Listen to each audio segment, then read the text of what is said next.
to the Starseeds and Lightworkers Collective. My name is Crystal, and today we have a special treat for you. Let me just sort of get myself together here. I hope everybody's enjoying their Saturday and everybody's having a good day. Today we have intuitive, internationally known intuitive, um, astrologer, numerologist, and life coach, certified hypnotherapist, and past life regression consultant, Reiki master healer, and ordained minister and spiritual teacher, Miss Colleen Lemma. She has over 25 years experience in the esoteric arts, and she'll be joining with us today to discuss the tarot. Now, I know that a lot of you out there are very familiar with the tarot, but I think today we're going to be going over some different types of aspects, how you can use the tarot to help yourself in your day-to-day life, and as well how you can use it for planning your life. How about that? And so, if you have any questions, guys, I think you saw it in the mailings that we sent out that you could send Colleen your questions. So if you did send a question, that's great. Towards the latter part of the show, we will be answering those questions. And if you didn't have a chance and you're just coming here and you didn't see the mail outs, you can put your question in the chat, and you can just sort of put your first name and the city that you're in and the question that you have. Nothing too personal because obviously it's going to be in the chat. And then Colleen will have a look and we will be able to answer those questions. So without further ado, Miss Colleen Lemma. Hi, Colleen. How you doing? Hi, Crystal. Thank you for having me back. It's Hmm. nice to be here and connect with There's mine. your audience today. I'm Yeah. really excited to share some things about divination cards and tarot cards and what the difference is and how to use them. So, thank you. Exactly. So I think that people have, how should I say, a very, very kind of, when you see tarot cards, for example, in Hollywood, and unfortunately, Hollywood has a tendency to sort of craft sort of the way we see the esoteric arts.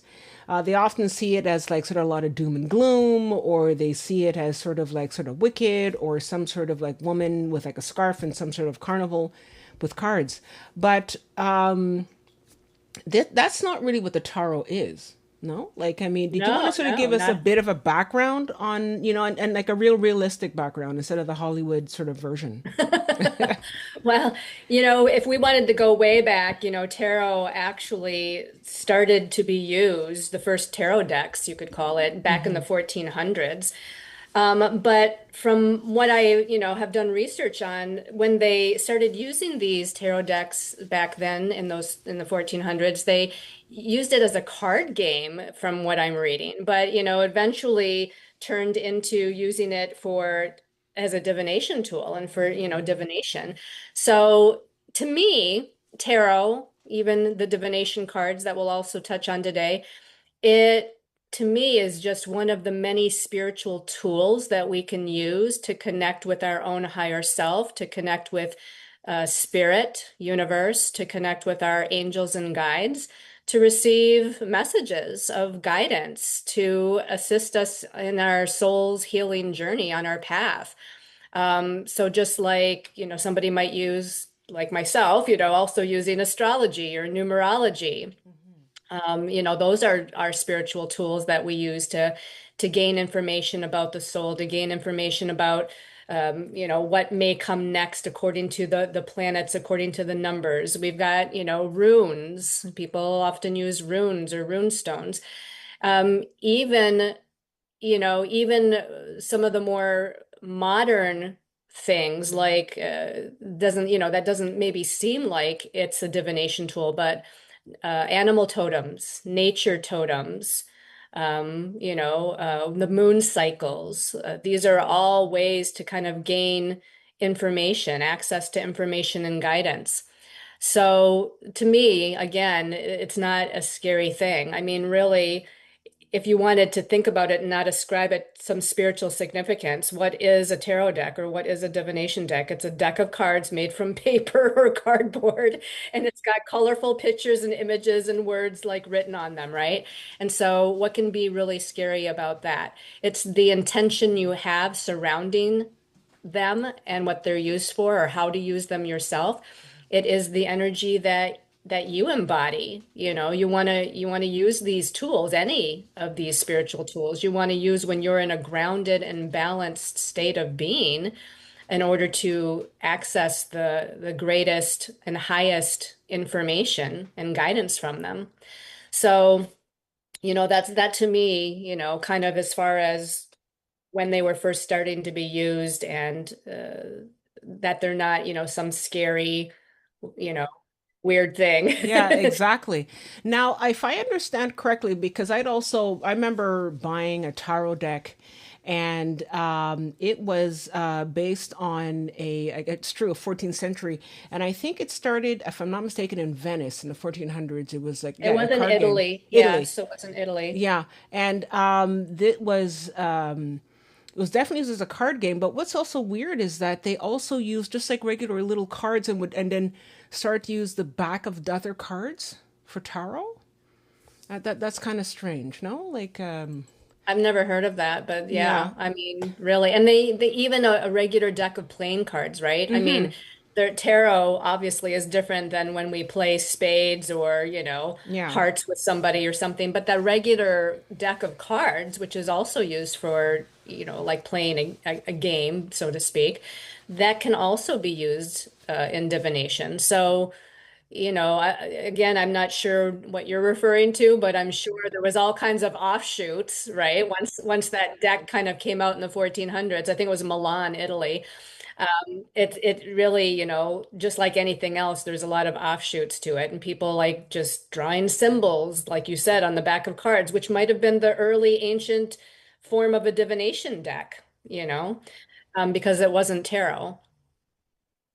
And I think that the version that people are most familiar with is the Rider-Waite tarot. I think that I have my little sort of magician here. So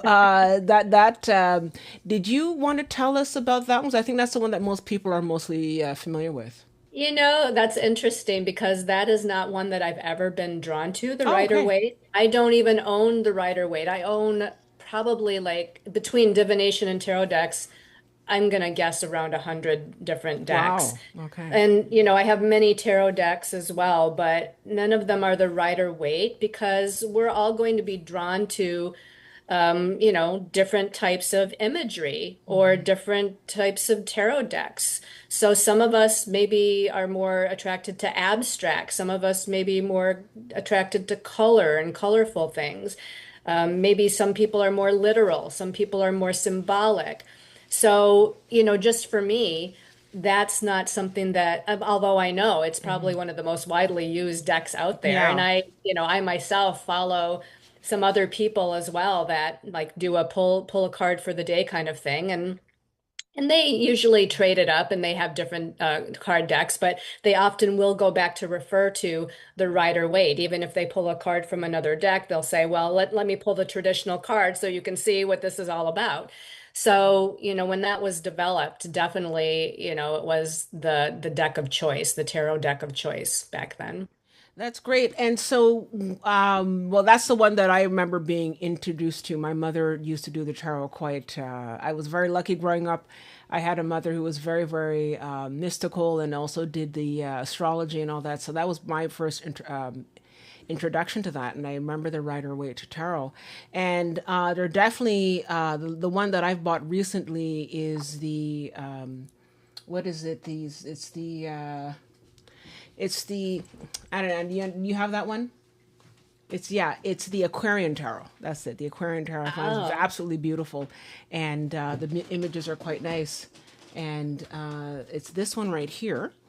okay. Yeah, and I have another card, but this is like a special edition one, where all the pictures are sort of based on sort of like an Art Nouveau type of imagery.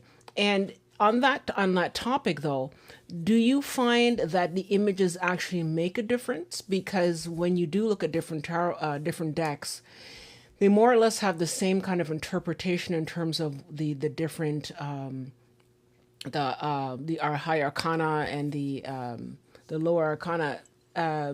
But does the image make a difference in terms of divination?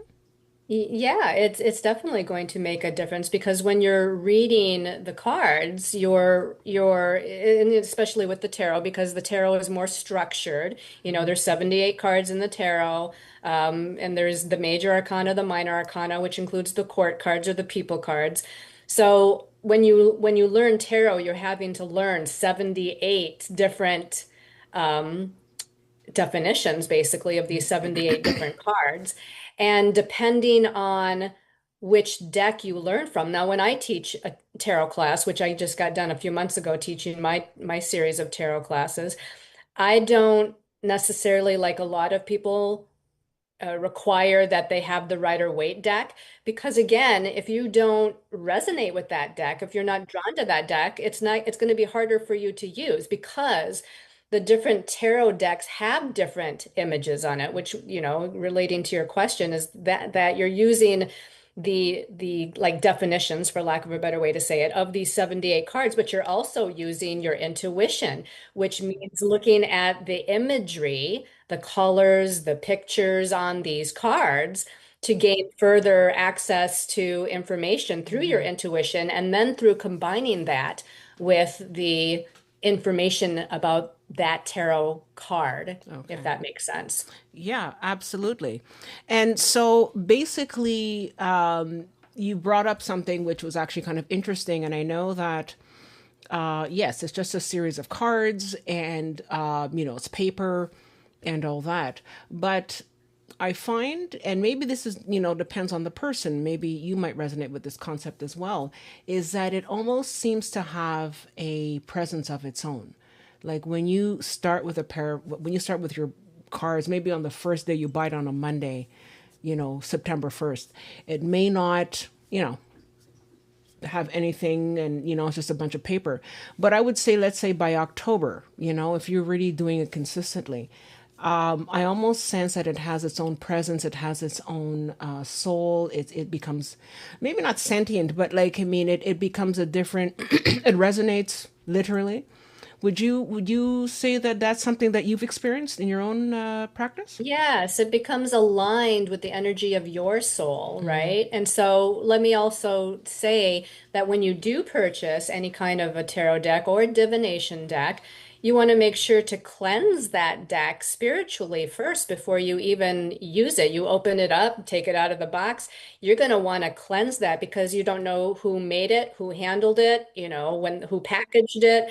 And so, we want to make sure that it's free and clear, first of all, of any other energies. And there's different, ways to kind of cleanse, your tarot and divination decks. And then you want to charge it.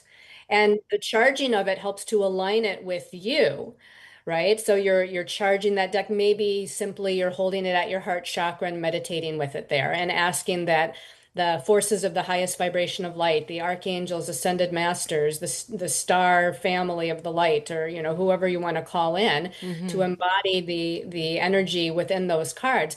And please bring me only highest truth and highest truth only when I'm using this deck. So then you start using your deck. And then as you're using your deck, maybe on a daily basis, maybe on a weekly basis, it's it's starting to kind of, yes, sort of, I don't want to say take on a life of its own, but it's aligning with your energy and your higher soul self. And because you're using it with intention, and hopefully you're using it with intention, you're using it with the highest energy of balance and alignment to, the higher realms. So yes, it's going to kind of take on that energy, just like, I'm going to liken it to psychometry. Psychometry is when you hold like a picture, you hold a watch, you hold an item, and you start to gather information from that object based on who it belonged to, what the history of it was, who made it, what happened to that person when they had it in their possession. So that watch, that picture takes on the energy vibration of the person that owned it or had it or that it's all about. And the tarot deck or the divination deck is going to do that as well. It's going to take on certain energies. Now, if you used your tarot deck, you just bought a brand new tarot deck, you cleansed it, you charged it, set intentions with it, And then every time you used it, you were angry or frustrated. I know that that's not going to be the case, but you're using it, you're angry and frustrated. Why did this happen? Tell me why that happened.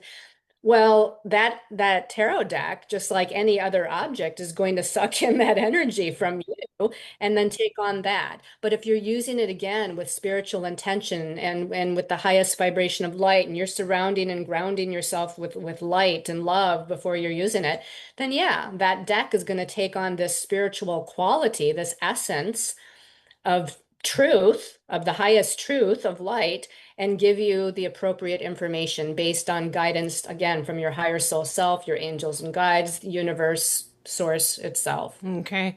So I wanted to just sort of circle back a bit because I think it'd be interesting for people who, let's say, they just bought a tarot deck, they're watching us right now, and they want to know a little bit more. Can you walk us through step by step of how you would cleanse?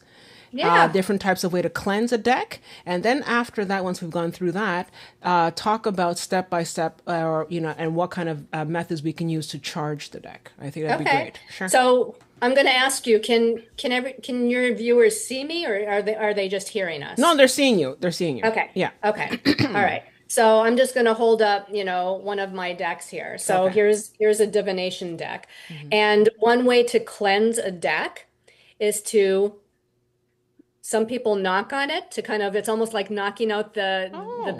juju. It's knocking out any bad or stagnant energy. Mm-hmm. Other people will blow on their deck, because think about your breath. Mm-hmm. Intentional breath. It's the breath of life, right? When you Mm-hmm. breathe, you're alive. Mm-hmm. So your breath, the breath of life, you can just simply hold the intention of like love and light and clearing my deck with my breath, and I'm blowing on my new deck.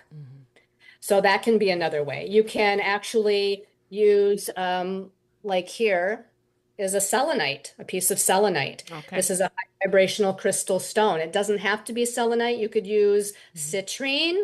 citrine. You could use maybe clear quartz, but I would Mm-hmm. use something that is self-cleansing, Okay. um, which like citrine or the selenite. Selenite has a very angelic sort of vibe to it. Mm-hmm. Now I can just place the selenite on my new deck of cards and leave it there for 24 to 48 hours to Mm-hmm. cleanse and charge. And actually, it charges it too at the same time. Okay. Of course, tried and true white sage Yeah. or Palo Santo.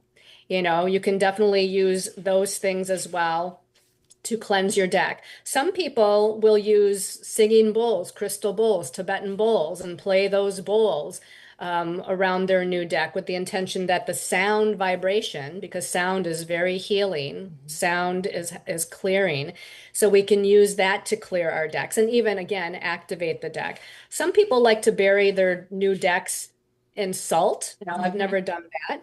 If you did that, I think you might want to like put your new deck in a plastic Plastic sandwich bag bag. for sure. I'm just thinking that. I said, if you put it there, you never know. It might be like, Ex- Exactly. And so it's in the plastic baggie and you're kind of burying it for a while yeah. in salt, which oftentimes, people that are of the Wiccan tradition and things Yeah. like that will use a circle of salt for protection and cleansing purposes.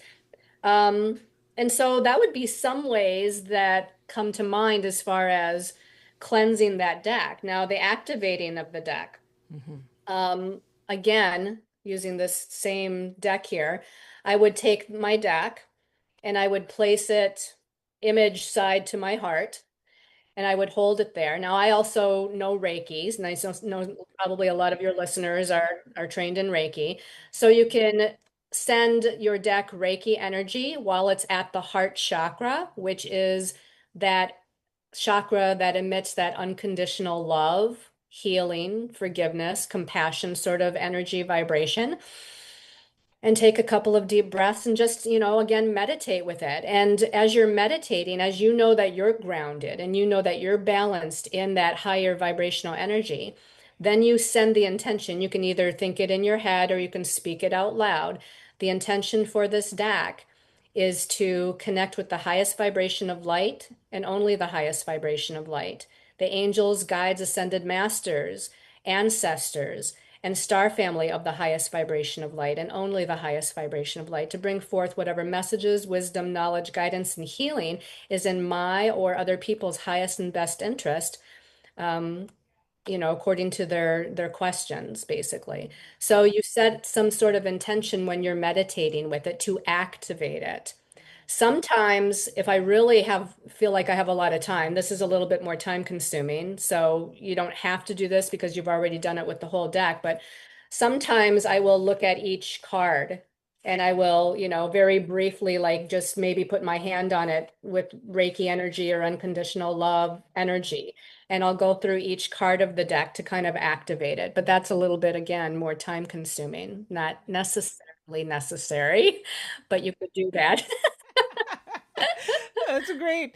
And just a couple of things. I'm thinking, sometimes when people, for example, I know it's not the same thing, it's a different type of material, but for example, when people are cleaning their crystals, using their crystals to charge or to clean them, I'm wondering with the char deck, if you, for example, like I like the stone amethyst. I like amethyst very much because it's also a Very stone good one. Yep. of the mind.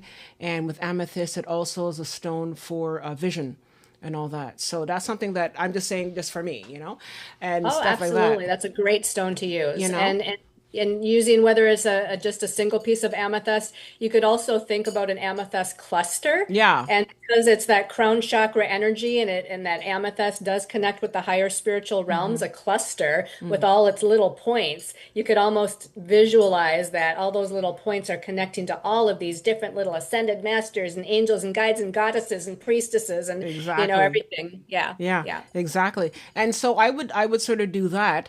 And then also in terms of, let's say, cleaning or removing, and again, it's just me because other people might have different habits, but I would use that something like black tourmaline from time to time. Because black tourmaline, Apache tears, smoky quartz, that sort of thing, Obsidian. obsidian, and to sort of draw out some of the negativity.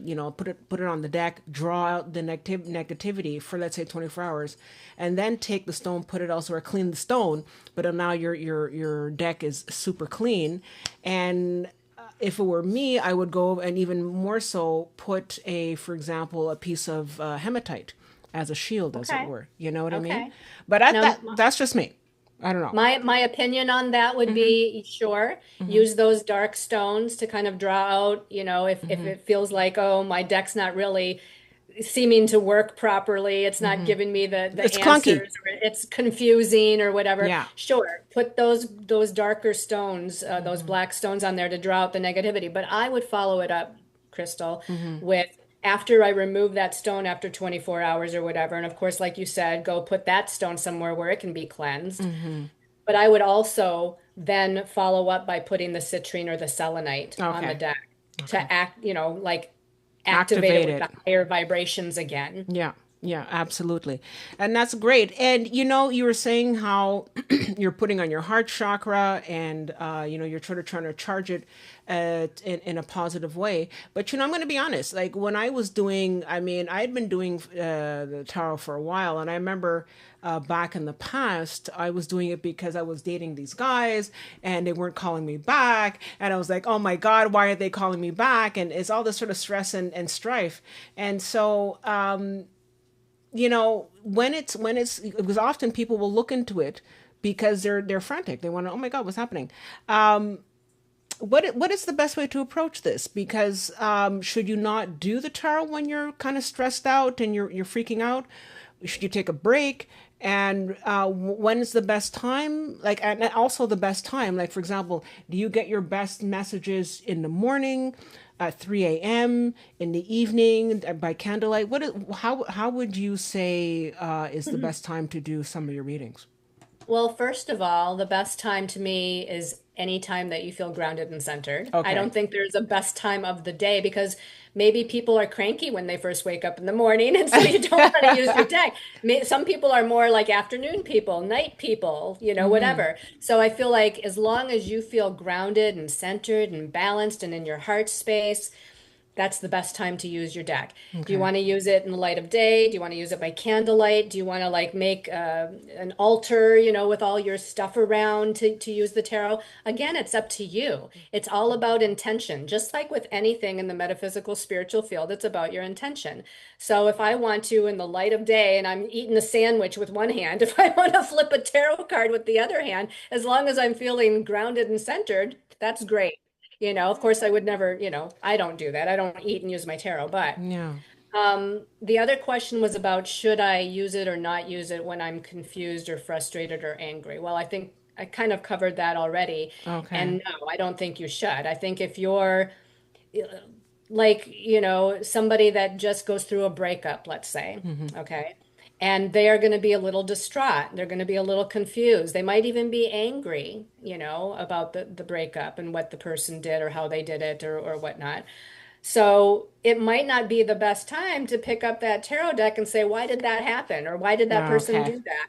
You want to, again, whether it takes you a longer period of time to balance and center, or whether you can do some intentional like box breathing or deep breaths and get yourself to a place of calm and peace, then you can use your decks to Mm-hmm. get, to divine the answers that you're seeking. But I wouldn't use it if you're confused. If you're confused and you use your deck, you're going to get confused answers. If you're angry when you use your deck, you might get like the Five of Swords, which is about fighting and battling, and your mind is all in disarray or whatever. You're not going Mm-hmm. to get the clear answers. Okay.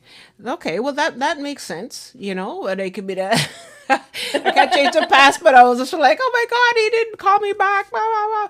But so in terms of I remember people that I'd seen in the past were actually using playing cards also. I think that you can also use playing cards for divination. Yes. So that's a bit different than, let's say, for example, the tarot.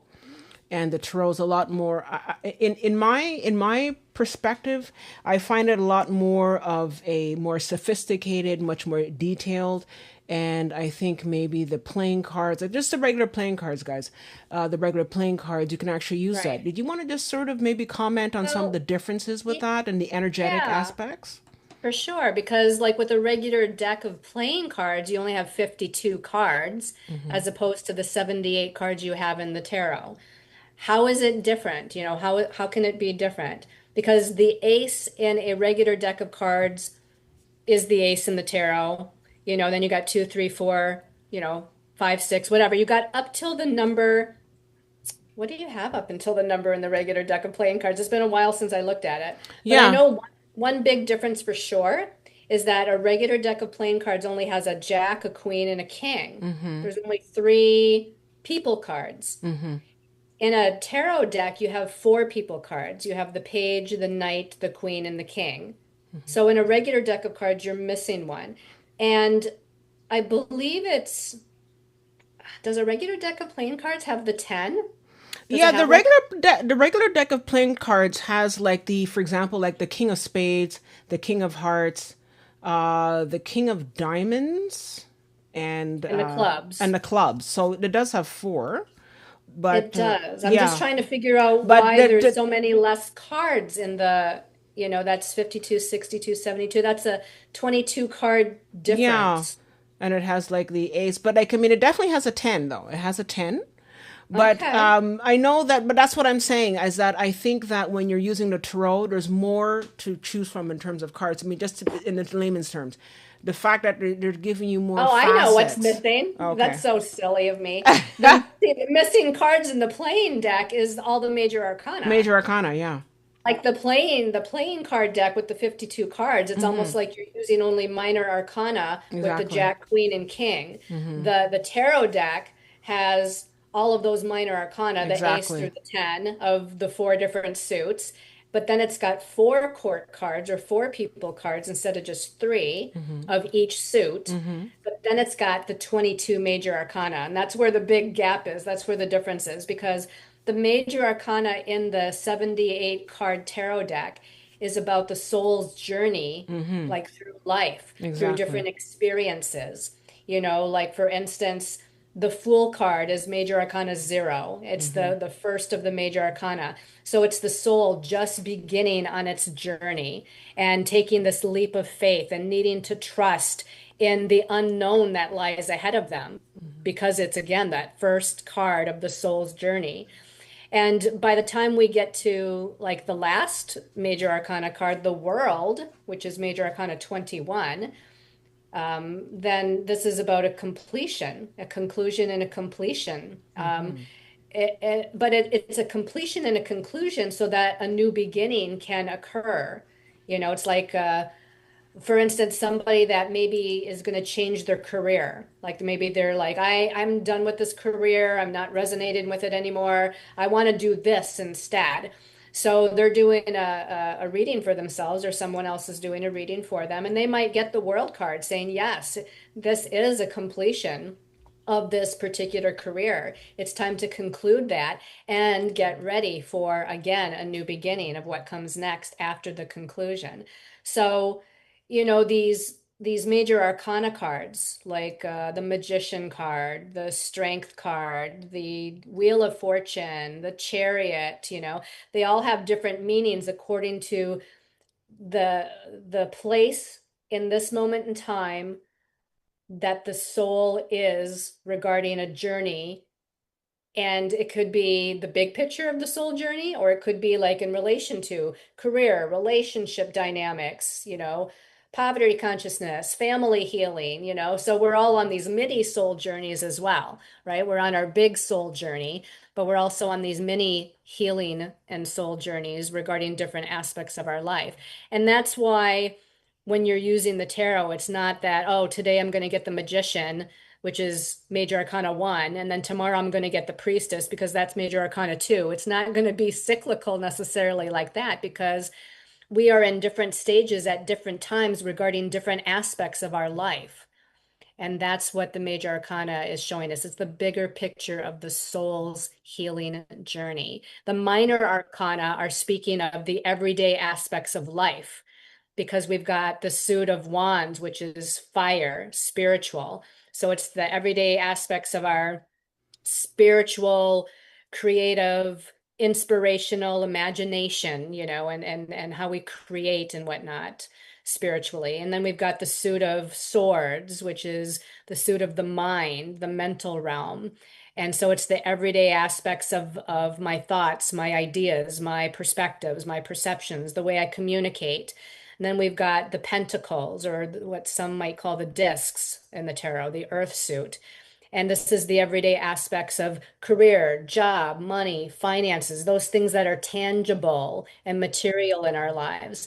And then we've got the Suit of Cups, and this is the suit of the emotions, the emotional body, the emotional realm. And so it's the everyday aspects in that minor arcana of the Suit of Cups that's telling us about emotions and the healing of our heart and relationship matters and things of that nature, matters of the heart. Wow. So that is a lot and that explains why there's a lot more, like I was saying, there's a lot more happening with the tarot as opposed to, let's say, the playing cards. So it gives you a much more in-depth answer.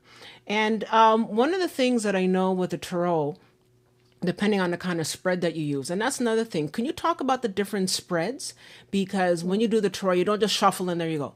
Like you really have to have like the 10 card spread. You have like the I think that the Holy Cross spread or something like that. Or different The spreads that you have. Celtic cross. Celtic Cross. Yeah, the Holy Cross. I don't she's, know. she's Crystal's changing the name of the I spread. know, I'm changing everything.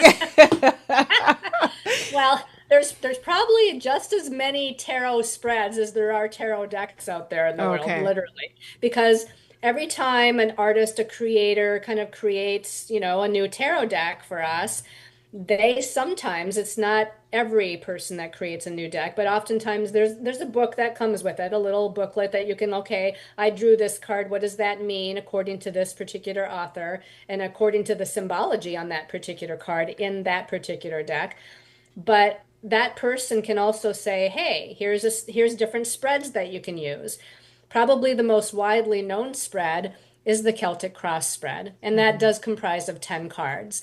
And each of those 10 cards has a different like meaning, like card number one means, this is the matter at hand.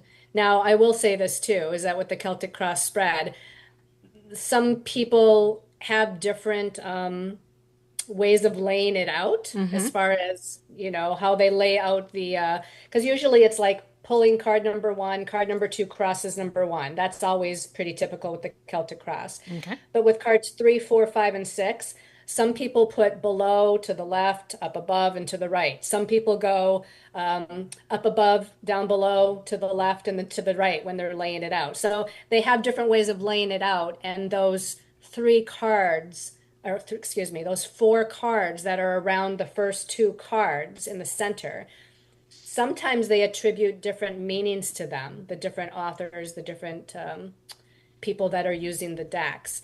So the cards 7, 8, 9, and 10 is usually in a row to the right hand side, and those typically have, well, I should say typically, they typically have similar meanings no matter. But I have seen where the Celtic cross spread is definitely giving us different information based on that card number. I know that's a lot of gobbledygook. I can even feel myself being confused when I'm trying to say that. So I'm not So. expecting anybody to understand, but the Celtic cross, again, it's like it starts with the matter at hand, it ends with the 10th card, which is the probable outcome. And then all the other cards in between stand for something different.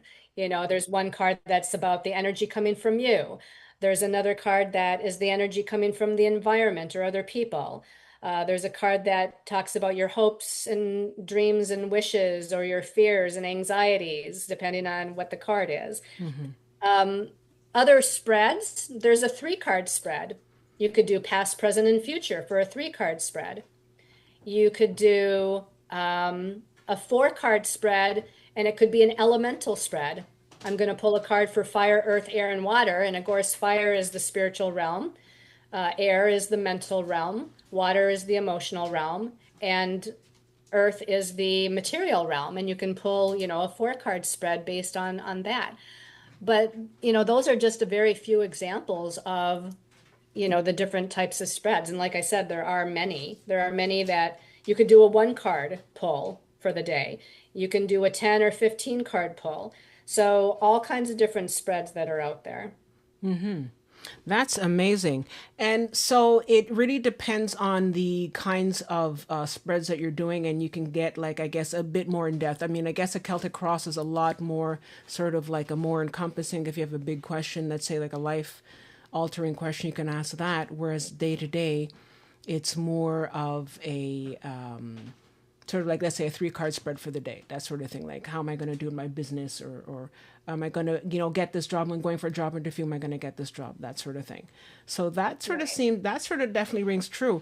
Now, would you say that people approach the tarot differently? Let's say, I mean, I don't expect you to sort of know this answer in complete detail, but let's say, for example, in North America, we approach the tarot in a certain way.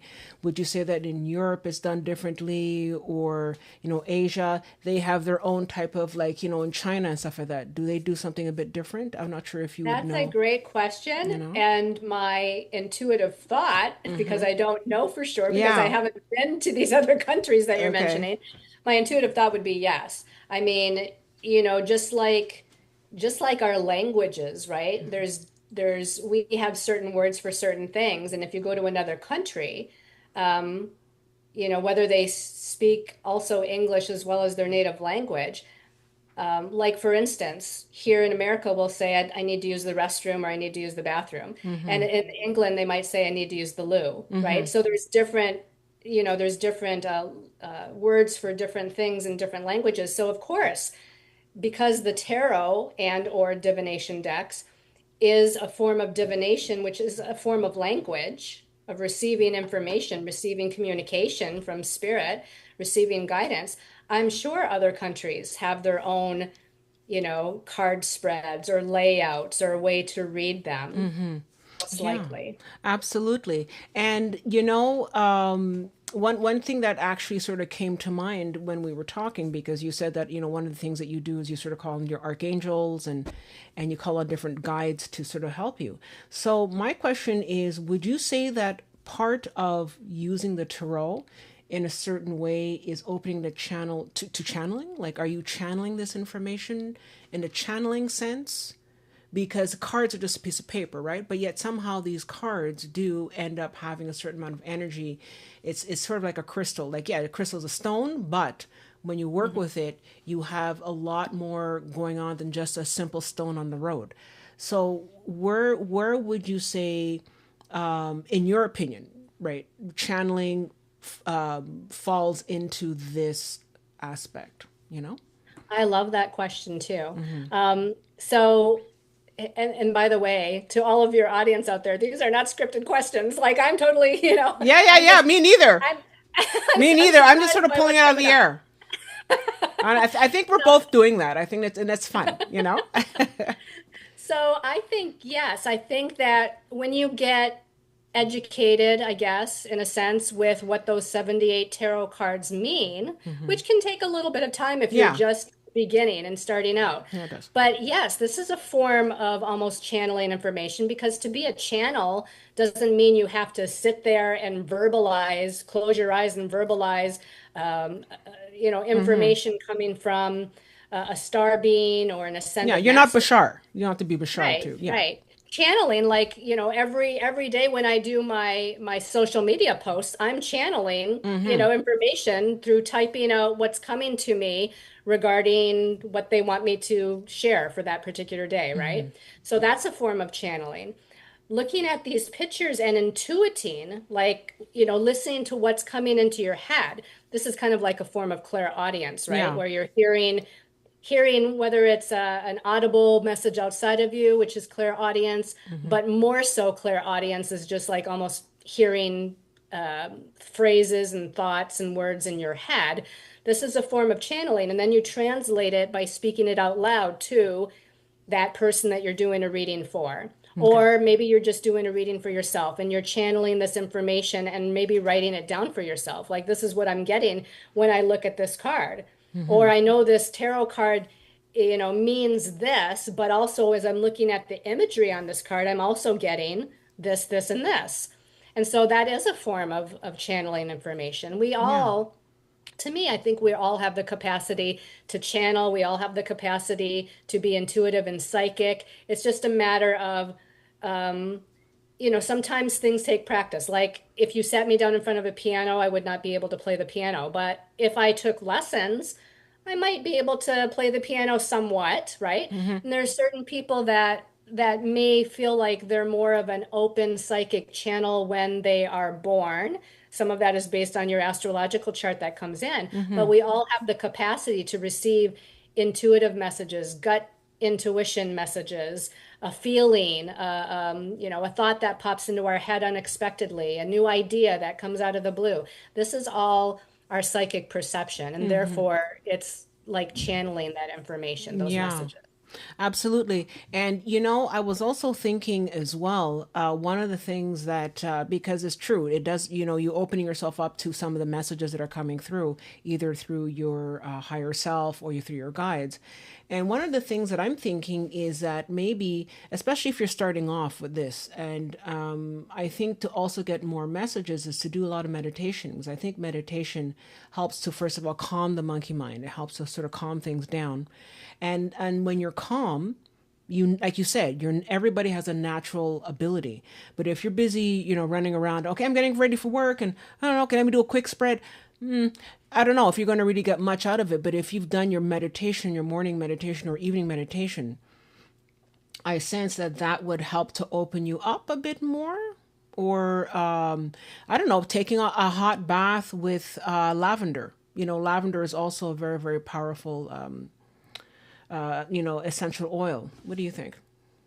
Yes, I think all of those ways can definitely help you to kind of get in touch more with your intuitive abilities, channeling abilities, taking a nice, hot, relaxing bath. You could use lavender. You could use frankincense. Frankincense definitely, like right before I got on Zoom here with you, Okay. frankincense my crown chakra, third eye, throat, and heart chakra, Okay. and I usually do that before I do any kind of intuitive reading for a client. I put on my essential oils and whatnot. Mm-hmm. So those are a great way. Meditation is a great way, calming, like you said, calming the mind. And some people are like, oh, I have a hard time meditating. I can't meditate. I can't calm down my mind. My suggestion for those people that say that is to put on, pick a YouTube um, guided, music, nothing with words. It could be nature sounds. It could be Native American flute music. It could be Hertz music. It could be crystal bowl music, because it almost gives your mind something to focus on if there's music playing in the Mm-hmm. background rather than all the thoughts that are kind of going on in your head Mm-hmm. if you're playing some sort of music. Another great way I would say is nature. Get out into nature where Yeah. it's peaceful, calm, quiet, and you can just hear the birds chirping, you can hear the breeze moving through the trees or whatnot.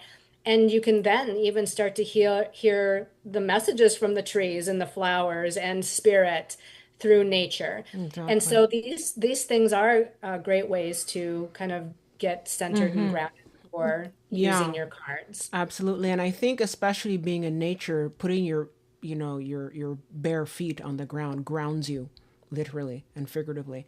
And I think that's the grounding that also sort of helps you to be also basically connected with the sky. Now, what's interesting as well is that when a person, you mentioned doing music as well or different tones, would you say that there's a particular solfeggio tone or frequency that is more conducive to opening you up or sort of enhancing the vibration of the cards? Because I know that some certain sounds Hmm. of frequencies are more conducive to that. Well, I would look at going through the month of September. You and I had a little Yeah. chat before we went online That here nightmare. about all the eclipses of September and what really Yeah. shook us up out of our comfort zone and brought in endings and new beginnings. But I listen to Hertz music for different chakras, on different days as we went through the month of September with all of those challenging energies. Yeah. But for the idea of tuning into intuition or higher spiritual guidance, I would listen to the Hertz music that would be relate to the heart chakra, the third eye chakra, or the crown chakra. And if you were going to practice doing verbal readings for somebody, you could also do the throat chakra for sure. Now, I'm not learned enough, Crystal, to know what the Hertz frequency is. Okay. Um, I know that I listen to them and I know that I pay attention to what that frequency, Hmm. that number is, Yeah. but I don't know them by heart. Sure. No. Maybe you do. Maybe you can Yeah. share what. Actually, I mean, I know different ones. I don't know the exact one, but guys, I know there's a lot of people who use the Hertz music. If you want to put a comment in the chat, guys, let us know and we can share it with everybody. So if you have that information, that would be great. Now, before we go, we're going to take about a 10-minute break soon because we have a lot of questions that have come in, and I'm going to be sending those questions that we have in the chat to Colleen, and it'll also give Colleen a chance to sort of intuitively look at the questions and to read through them and to understand them. So we're going to show a little video just for that, just so that we can have some time for you to look at those questions. And then after that, we'll come back at around 1 o'clock to answer some of those questions. So if you want to have a question answered, guys, put them in at the chat and Colleen will have a look at them. But before we do that, I just wanted to sort of read a comment here from Serviceman. Serviceman, he says here, divination is not the only use of the tarot. The Smith Waite, the Thoth tarot, and other contain specific colors, symbols, and geometric symbols, which are useful and important for deeper meditation, understanding, and ritual. What do you think of that, Colleen? I'm sorry, my mind was going to like all the other people that ask questions. Say Sorry. that again, Crystal. I was already in the fifth dimension and Okay. higher. What did you say Yeah, so I'll about read the, it again. So yeah. basically, and he's making a good point because it's true. And I think this sort of goes back to the idea of the different types of tarot, because different types of tarot have different types of colors or symbols. And that can sort of affect, because what we're looking at affects us not only in terms of the subconscious, but also in terms of our higher self. So, Serviceman says divination is not only the use of tarot. The Smith, Waite, Thoth, and other contain specific colors, symbols, and geometric patterns which are useful and important for deeper meditation, understanding, and ritual. Yes. Yeah. I don't know exactly what they're trying to say, but this is what I get from it, Okay. is that with all these different types of decks, with the different kinds of symbology and the different kinds of color, and even the different interpretations of the original, like Rider Waite, Smith deck. I feel like some tarot cards have even kind of slightly shifted what those major arcana cards mean, just a little bit. There's still some of the essence there, but sometimes they, with the symbology and the images there, it's like, oh, that's something totally new and different. But like for instance, my birthday's coming up here in a couple days, so I always like to gift myself with something. And I actually purchased, which they're not here yet, but I purchased a couple of new tarot decks. They actually should be here tomorrow. I wish Okay. they would have been here today.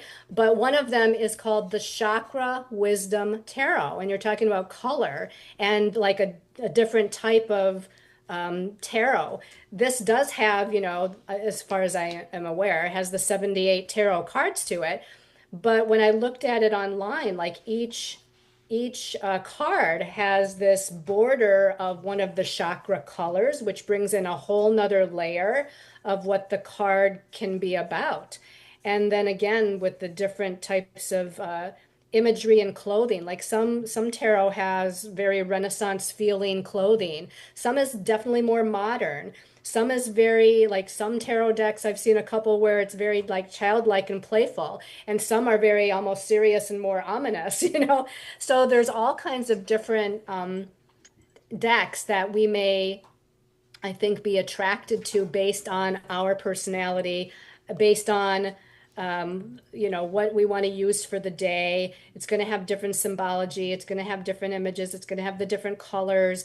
But again, a tarot deck has those 78 cards with those specific meanings attributed to the major arcana, the minor arcana, and the court cards to start with. And then we can start adding like layer upon layer, just like with astrology, right? I always tell people you could learn astrology for a lifetime because there's layer upon layer upon layer of information, just like with tarot, that you could learn and utilize. Does that make sense? Absolutely, that makes perfect sense, and I think that it's perfect because it really gives a perspective on how the cards actually work and how they work for different people. So I think that's really important. And so I think we are at a point now, guys, where we are going to sort of take about a 5-10 minute break. I'm going to just announce some of the things that are happening, and I'm going to send Colleen these questions. So Colleen, I'm going to send you those questions, and you can take a look at them, and then we can go from I'll there. I'll peruse them, but I Yeah. don't want to like confuse my own intuitive capacity to Sure. read for one person at a time. Okay. So, more than likely I'll just be looking at them like one at a time after you send them to me. And then I think I had one or two that actually emailed me beforehand that Okay. I'll also do. Okay. Great. So yeah. So great. So we'll just take another 5 minutes, and then I will let you, Colleen, do your thing, and then we'll come back in about 5 minutes or so, and then Mhm. we can start looking at those questions. So in the meantime, Andy, did we want to sort of play our music and our symbol, and then we can come back and we can look at those questions. All right. So keep Great. sending us those questions, guys, and we'll be right back. Thank you. No problem.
welcome back. And so I've just sent Colleen the questions that we were getting from the chat. And so we have a lot of good questions. And I think we're going to have a very, very interesting following hour. We're going to be able to see, get some answers, and hopefully provide you with a bit of clarity and insight into some of the questions that you have. Before then, I just want to say thank you to and welcome to all our new members. We have a whole bunch of new members that have just joined us, and I'm so happy that you're here. And I'm so happy that you have decided to make this one of your home for learning new things in terms of New Age, esoteric, and UFO information. So welcome. As well, another note, if you live in the Toronto area, we are going to be in Toronto at the end of the month. So at the end of October, on October 30th and 31st, we are going to be in the GTA. So we're going to be, we're still looking for a venue to connect with people, but we are definitely going to be there, and we'd love to see you and meet you face to face. So a real meetup this time and face to face. So if you're interested in joining us in October, October 30th, Thursday, October 30th, and Friday, October 31st, please let us know. Please go to the meetup page, and you will see the event for the Toronto meetup. And just put your name down and just let us know that you're going to be there, because it helps us to know how many people are going to be showing up, as well as how much we need to do and find the correct and the suitable venue space. So please let us know if you're going to be there, either the 30th or the 31st. Just send me an email, Crystal, on the meetup page, or you can just let us know that you're going to be there. As well, we recently had, last week, we had the Egyptian Blue Lotus event. And the Egyptian Blue Lotus we had with Miss Beck Coop, and she walked us through that sacred plant and how it was used as a way for connecting with the gods in ancient Egypt. And she is going to be going through the entire ritual with us on October 29th. So if you would like to be part of that ritual and you would like to get a kit contains actual blue lotus flowers and other little accoutrements to help you with your ritual, then please get back to me and send me an email if you want to receive your kit. And I'll send it off to you as soon as possible so that you can be part of the whole ritual and hopefully gain insight from the blue lotus flower. So, so I think that we've had enough time now, and we are going to start going to our questions. So, hi, Colleen. How are you doing? Hi, Crystal. I'm doing well. That's great. All right. So, I've sent you the questions, so I will let you do your thing, and you can start answering at your leisure. So, Okay. I think I'm going to start out with one of the people that actually sent me an email some days okay. ago. So her name is Anne from London in Ontario. And she asks about the guy that she's dating right now. And she's asking, is he the person I'm going to spend the rest of my life with? So I'm gonna continue to do a little bit of like sharing of information probably while I'm doing this, because this is a relationship question, and I have specifically, when I do an intuitive reading for people, I have certain decks that are only like for relationship Okay. questions. So I'm gonna see which ones. I usually just ask Spirit and my angels and guides, which decks do you want me to use? And also, I want to mention that when I'm doing a reading, I use a combination of the tarot, but I also use some divination cards as well. We didn't really talk too much about divination cards, which I think if anybody out there is new and they're like, I want to learn how to do readings, you should probably start with a divination deck because it's less structured, less cards. There's not certain like things that you have to learn because each divination deck is different, Okay. with a different focus. And so it's just a lot easier to kind of learn. So Can you show us what the divination deck looks like, just so that people have an Yes, idea and make there's, them buy their here's own? one actually. This one's called Goddesses, Gods, and Guardians. Okay. And the back of it looks like this, but I did pull a card. Actually, I pulled a card for the Mm-hmm. collective. Mm-hmm. So like everybody on here that's watching, listening after the fact or live, if you didn't Mm-hmm. ask a question, I'm like, well, let's just pull a card for the collective. And actually, I pulled it with a tarot card. So, but Mm-hmm. I'll show you the divination card first. And you Okay. see like this divination card. This is Bridget. And it says at the bottom, you are a healer. And this is one of the reasons why using a divination deck can be easier, because most of the time there is a little phrase or a word or something here at the bottom. And then it gives you this beautiful imagery of the healing goddess Bridget, right? And you can Mm-hmm. look at this card and you can say, this is about healing. This is about magic. She's got Mm-hmm. this, magical, she's got her hand up here as if she's like trying to materialize something. She's got her little pot of like herbal elixir here. She's got the fire of creative inspiration on either side of her.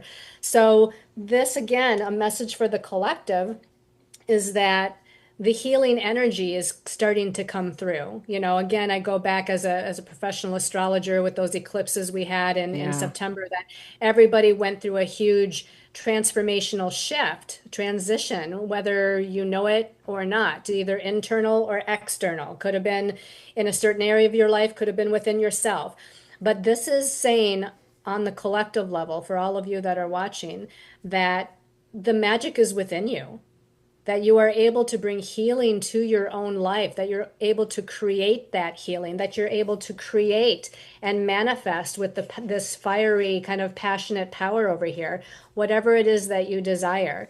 So creation is at hand. You are a healer. You are a light worker. You're here to create your own reality.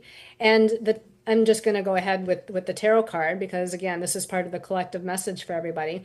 But I decided to use the Syrian Starseed Tarot. Oh, nice. Okay, so I thought, what better deck to use for the Lightworkers group here, or the Starseed group, Exactly. than the Syrian Starseed Tarot? And this is what the back of it looks like. But the card Okay. that I pulled from the tarot, and it goes along with Bridget here, but I pulled the Star card.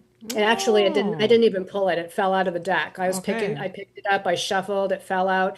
The Star card is a major arcana, and it is about your hopes and dreams and wishes, focusing on the future. And you can see this person is like riding through the cosmos, actually looking back, but moving forward. Mm-hmm. And it's like, let's look back. What have we gained? What have we learned? What have we been through? That's the past. It's now behind us. Now let's move forward into our future. Let's reach for the stars, right? Let's reach for the Mm-hmm. stars and shoot Mm-hmm. for the moons. Let's connect with our higher self, because to me, the star is connecting to your cosmic higher soul self. Mm-hmm. So let's connect to that higher aspect of who we are, and let's focus on our dreams for the future and know that we can manifest them here with Bridget. So that's our little mini reading for everybody. But Okay. that's what one of the divination decks look like. Okay. Another one is called Earth and Sky. Here's one of the cards, Mm-hmm. Bastet, you know, Okay. one of the Egyptian goddesses, who actually, to me would be related to the star system Sirius, Exactly. talking about the Syrian Starseed Tarot. So she's probably, a Syrian Egyptian goddess, that comes in. And basically the message here for the collective is, again, is the sun setting or is it rising? The old is behind us, and now we're moving into the new. There's a new sunrise, and we need to celebrate life. We need to celebrate our gifts. We need to celebrate who we are. Celebrate the light instead of focusing on the difficulties and challenges that are happening all around us, which is easy to Mm-hmm. do with given what's happening on the world stage. But let's focus on the light. Let's focus on the positive. Let's use this magic energy again to move us forward. All right, so that is the mini reading. I'm sorry, Anne, that we took up your time there for a little mini reading for the collective, but let's focus on Anne's question. Is the guy that you are currently seeing, how did you word it? Is he the person I'm going to spend the rest of my life with? All right.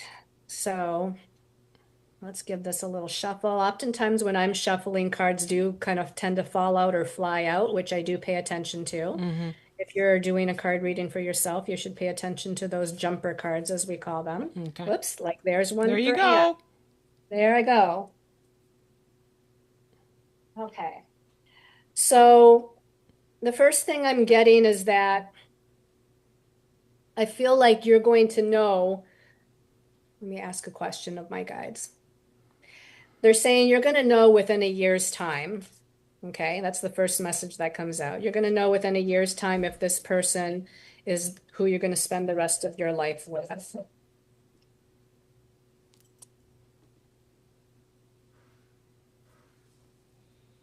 And they're saying that he is going through right now what might be termed a spiritual awakening.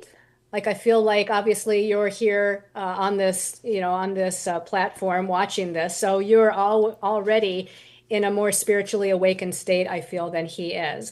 But he's right now going through a spiritual awakening, and part of whether he allows that with his free will choice, if he allows this to kind of take hold and to keep on going and wanting to expand his consciousness and expand his heart chakra and move into more of a state of spiritual connection with his higher soul self, then there's more of a good chance here. Because when it comes to relationship questions, oops, there's another jumper card for Anne. When it comes to relationship questions, you've got two different people with free will choice.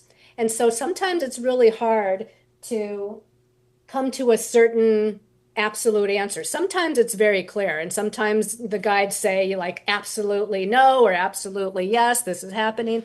But with relationships, sometimes it's like, well, this is a probability, this is a possibility. Given where the energy is right now and what the unfolding of the trajectory of that energy is right now, this is the potential probable outcome. But that also means that it could change. There could be um, something that shifts it before it gets to like the yes or the no. So oftentimes, and what I'm trying to say is we don't often give a yes or a no answer because of that. So the awakening is something about his ideas about relationship, his belief systems about relationship or commitment. They're saying that that awakening is on the mental body level. So let me ask, that was from divination decks that related to relationship. Let me use a tarot deck now. So let me ask which one for Anne. Okay, so they want me to use the Light Seers Tarot. So we're going to shuffle the Light Seers Tarot and we're going to ask for, in this moment in time, the most probable outcome of this relationship with Anne. If she's going to spend the rest of her life, does it look like in this moment in time that she'll spend the rest of her life with this person?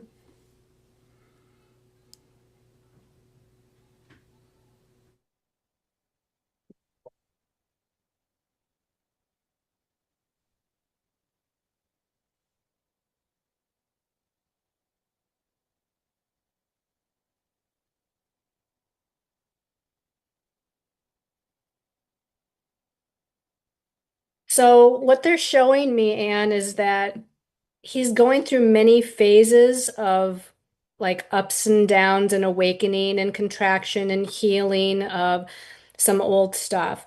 And there's going to be some moments where there feels like there's this really great expression and connection between the two of you. And then there's some times where he may need to pull back, has nothing to do with you, but pull back his energies because he's going through some sort of a shift or a change or feeling even stuck within himself and his path forward. So in those moments, it's almost like there's a need to kind of surrender a little bit for you and to know that this isn't about me, this is about him and his journey. Um, but what they're showing me is that things can continue to move forward in a positive way. Again, they're not giving me like the absolute because in a tarot deck, there is no yes and no cards. Now, there's some divination decks where you can have a yes or a no card, but not in a tarot deck. And what I'm feeling is that there is this very good possibility that communication with this person gets better and better. There's more of an ease of flow with sharing your thoughts, your emotions, your words, your ideas, and there's more of a potential than not for the relationship to move forward. They are giving a little bit of a is using the word caveat the right term? There's one little thing here is that be aware of I need to ask for clarification for this. Um, Give me clarification on this. I can only imagine Anne is on pins and needles. Yeah, Aren't you, right. Anne? Um, it's So there's some sort of energy that I want you to be aware of to where it feels like he's maybe really good at swaying you to his viewpoint or swaying you to his way of even thinking or believing. And I think the message from your guides is make sure to retain your own sense of individuality here, retain your own energy in this relationship, your own mind. Okay, so you did, when you emailed me and you gave me your date of birth, which I really appreciate, because now, looking at your question, you're a Pisces. And Pisces, your energy is very, um, what do I want to say? Susceptible to other people's energy. Like you are very empathic and you pick up on other people's energies. And sometimes you lose yourself. Like there's not sometimes very good boundaries between yourself and who you are, and then the other person in your life or the other people in your life. That could be work related too. But in this case, we're talking about a significant other. So they're saying be aware to not allow him to sway you into believing exactly as he does, doing exactly as he does, letting him, say, you should do this or you should do that or you should be like this or you should be like that. Their guides are saying definitely retain your own sense of individuality, your own mind, your own creative vision for what you want for your future. This could be what he's going through an awakening about. This could be what he's going through a shift about. Um, where he needs to realize this person that you're in a relationship with, that he needs to allow everybody to have their own energy, to have their own experience, their own mindset, to make their own choices and decisions, and to not like sway you or pull you in or um, tempt you, I guess is what's coming in, to tempt you to his way of doing and thinking, if that makes sense. Now, I know that doesn't specifically answer your question with a yes or a no, but I think it has to do with, again, his free will awakening, of whether he's going to allow himself to evolve and move forward. Like we're all evolving and move forward. We're all going through some sort of awakening on some level. So I think that through this awakening process, if he's open to it and he can bring change to it for himself in the ways that he needs to, as again, each soul needs to, then the relationship can move forward. The last card I'm going to show for you, Anne, is that you're looking for a fifth dimensional relationship or higher. You're looking for someone who can meet you. And in fact, even this depiction of this image doesn't even tell me about equality. But if I tilted it like this to where these people were equally looking at one another, this is what you're looking for. You're looking for a mutually respectful, mutually loving, mutually committed, type of relationship where there's equality. And you're looking for, again, this relationship of a higher evolutionary nature and not of this like 3D nature where and I'm not saying that he has any of this, but I'm just relating this to the 3D where there's power and control and authority and hierarchy and things like that. So just definitely be aware, but there's definitely potential of moving forward with this. And I'm sorry that they won't give you a yes or a no. Okay. All right. So let's go ahead and look at one of the people that Crystal, I'm looking at my phone because she texted me all the information. So we've got Corey in Maryland. And the question that Corey has is, will I achieve the connection I want in my relationship with my children? Will I achieve the connection I want in my relationship with my children? So I'm going to use again the relationship deck because my relationship decks are not just about romantic, they're about any kind of relationship matter. Okay, Corey. Is Corey going to achieve that connection?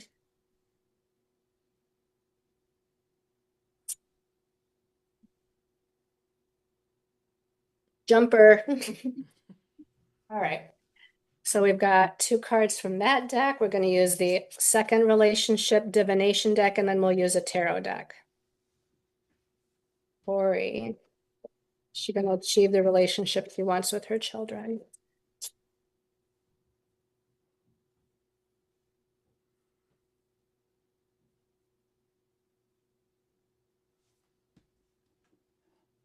Okay. And then interesting, they want me to use that Syrian Starseed Tarot for you, Corey. So this is, I think about my Syrian Starseed Tarot deck as a very higher vibrational kind of tarot deck because we're talking about the otherworldly star people of the Syrians, right? The Syrian star seeds. All right. And this is a bigger tarot deck, by the way. Like I'm just going to show you tarot decks can come in all different shapes and sizes. So this is the Light Seers Tarot over here, which is more of a traditional standard size of a tarot deck. Okay. This is the Syrian Starseed Tarot, which is humongous. Wow. So it's a little bit more difficult to shuffle. Yeah. All right. So Corey, is she going to attain that relationship she would like with her children?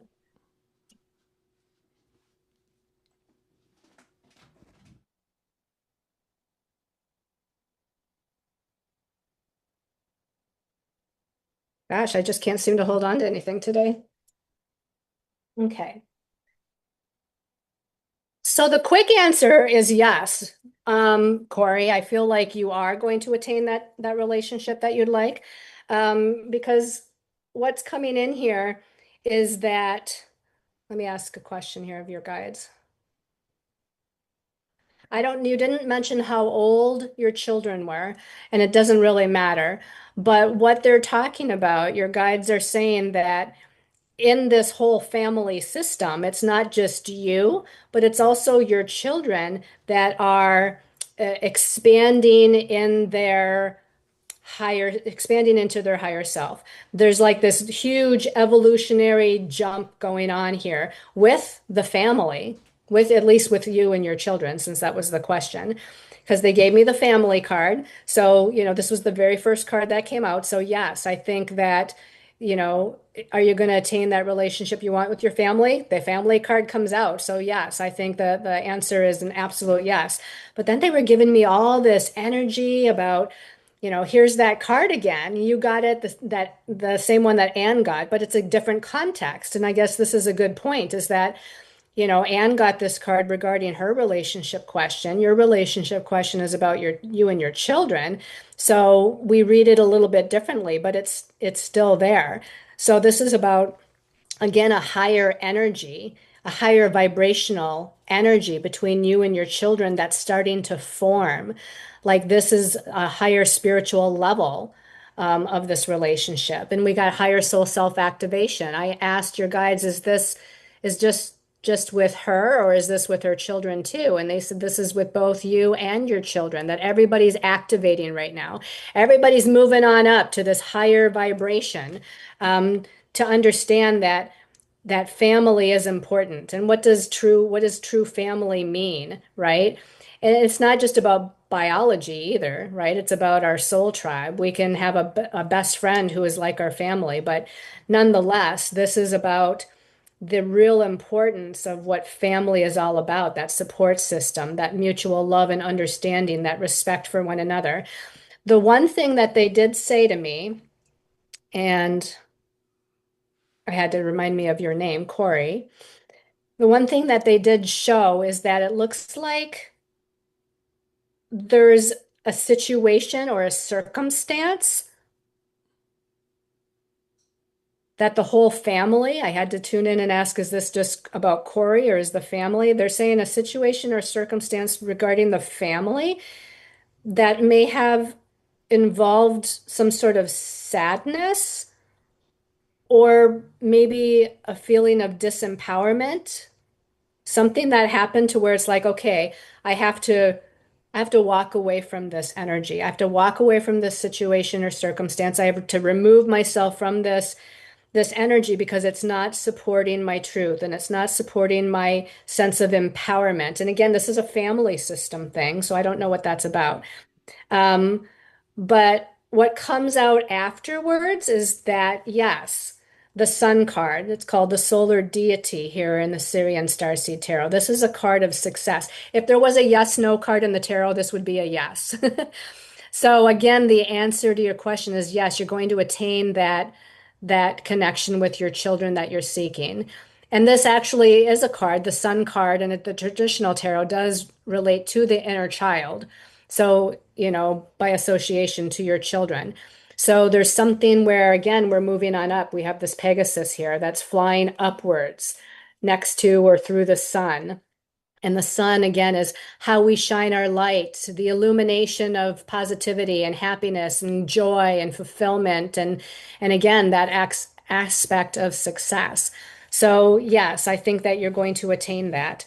Um, as to when, that I don't know. Sometimes, tarot again doesn't give you necessarily, well, it does give you timing because you can use wands for days, swords for weeks, cups for months, and discs for years.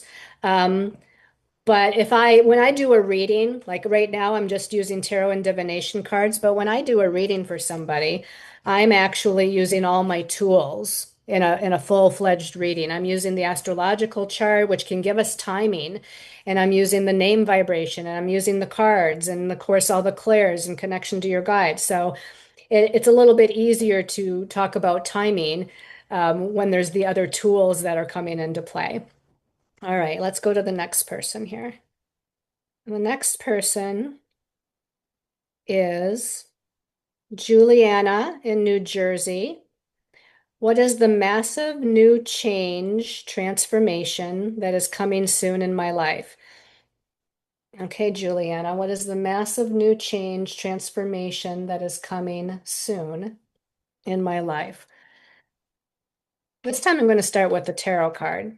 The other questions so far, I started with the divination deck, and we're going to use the Syrian Starseed Tarot because it sounds like this is you talk about a massive new change and transformation. So Syrian Starseed Tarot, angels and guides, master guides and teachers. What's the massive new change coming into Juliana's life? Okay. Let's pull a clarification card.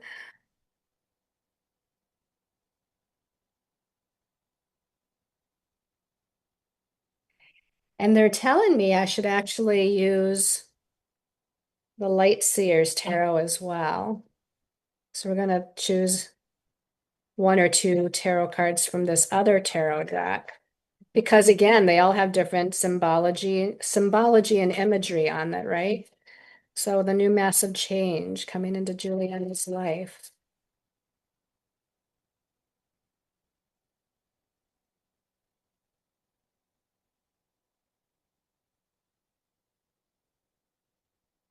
Okay. And then which divination deck? Okay. So they're talking about I there's a very strong possibility that this massive transformational change has to do with relationship matters. Now, this is because we get the first card was the Lovers. Realize, though, that in the tarot, the Lovers is about more than just relationship. First of all, it can be a romantic relationship, friendship relationship. It's about, one-on-one relationships. But beyond that, it's also about choices and decisions. Do I go down this path or that path? Do I make this choice or that choice? And it's about the relationship with yourself as well. So this could also be about a huge transformational change within yourself, your relationship to your higher self, the relationship to yourself. So that's why we're going to also pull some clarification cards here, because some of the other cards that I chose talked about, that you're ready to move forward. So we're ready to move forward either into a new relationship with a person, or you're ready to move forward into a new relationship with yourself. This relationship with yourself, or this relationship with this new person or other person, or maybe it's a transformation within the existing relationship that you're in. Either way, it's going to bring more of a sense of security and stability into your life. Because in past, there was like ungrounded energy, unstable energy, confused, erratic, kinds of energy. So lack of stability, in other words. Now we're moving into a stability energy. So we're going to pull this card here. You're ready, as I said about moving forward, you're ready to move forward. You're ready to chase the dream. You're ready to have what you desire, what you want, to go after it.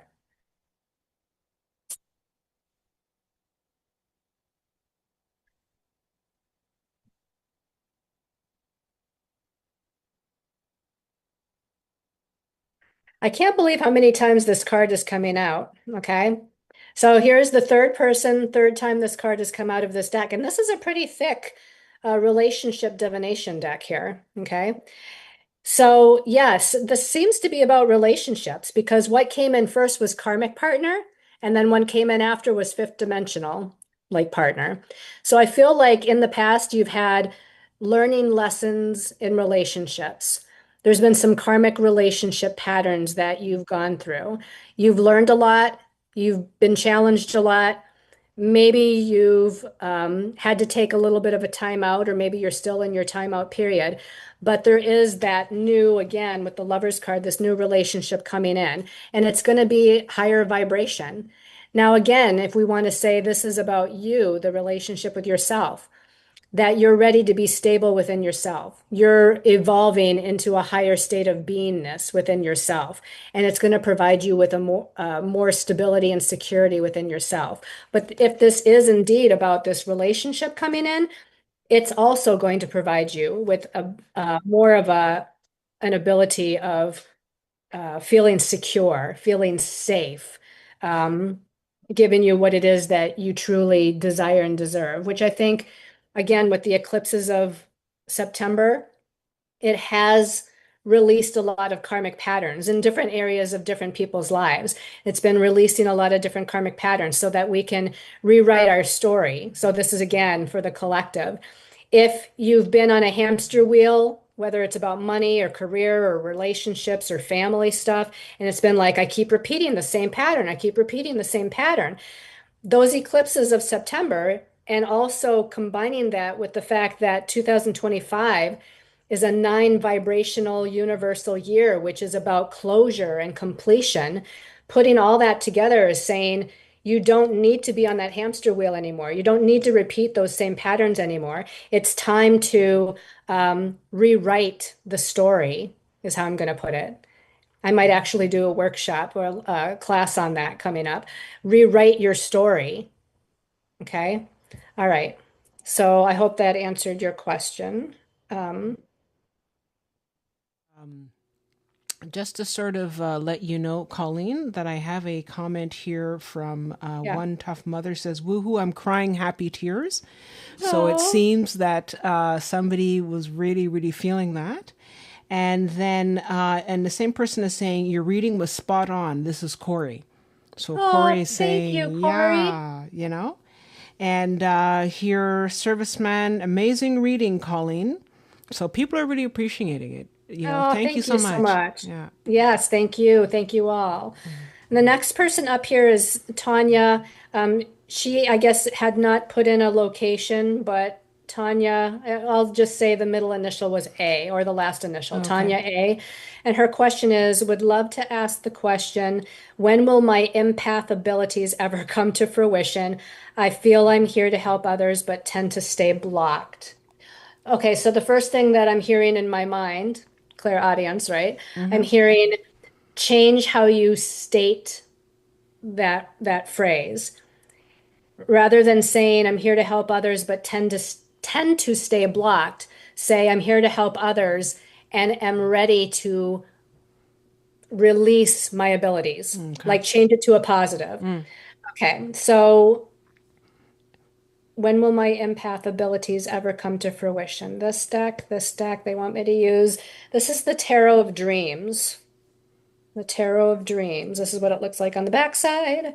And I like my Tarot of Dreams tarot deck because as a professional astrologer, it actually has astrology symbols also on the card with the imagery. And so that might assist me in the when, or, the when or the how or whatever. Um, when will my empath abilities ever come to fruition? Can I just sort of jump in here just for a moment? And Always. actually, somebody put up a note here, which is true.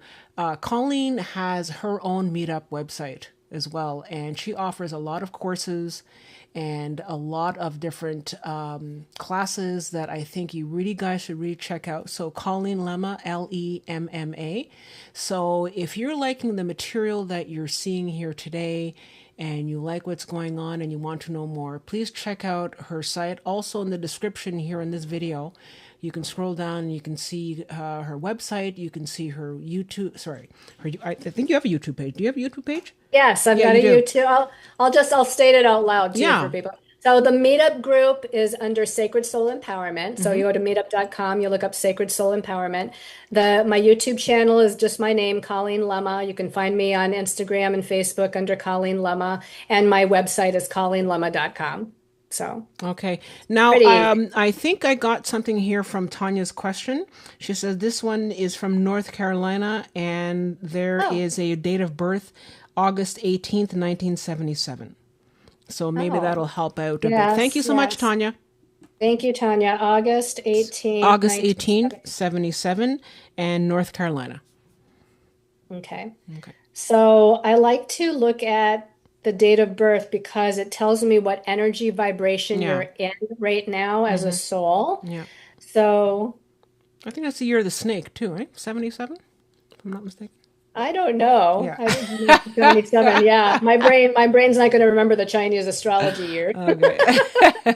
All right, so 18, 26, 36. Okay, you just had a birthday, so you just went into this wonderfully empowering year. I love it. All right, Tanya. So you're into an empowering year here. Last year, last birthday year before your birthday in August, that previous birthday year, I want to say maybe was a little tough for you.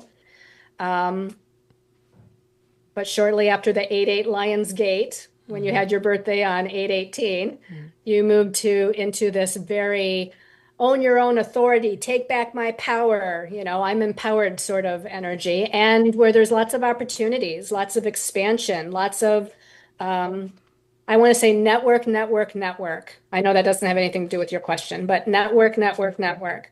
So when is she going to come into her empathic abilities?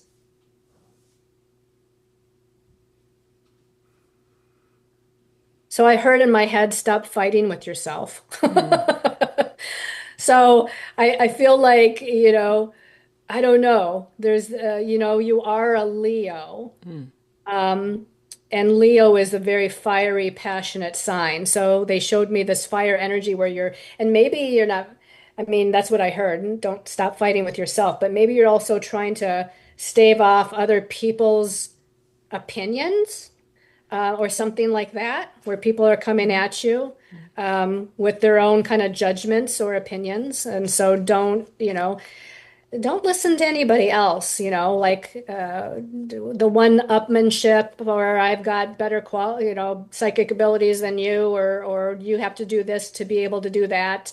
Everybody's on their own individual journey, and everybody can maybe attain whatever it is they're trying to attain by following their own truth and their own path.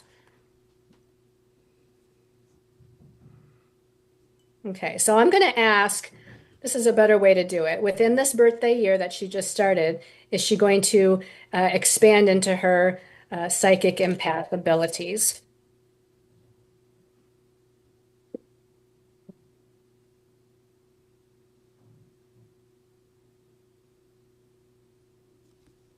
So they're showing me about something about belief systems from the home and family you grew up in.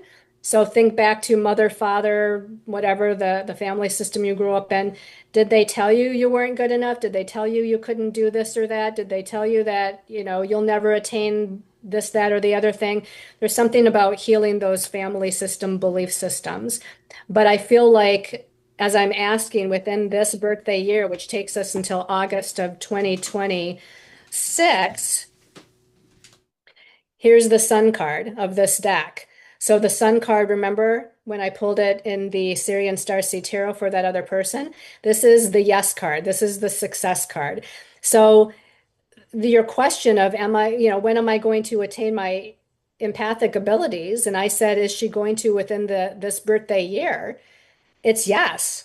You're going to be successful. You're going to be shining your light like a Leo loves to do. Leo loves to like be front and center and recognize me and appreciate me. And it doesn't have to be in an egotistical way. And I only say that because I have a Leo moon. I have 3 planets in Leo. So I understand that. We do want to be appreciated and recognized for who we are and what we do.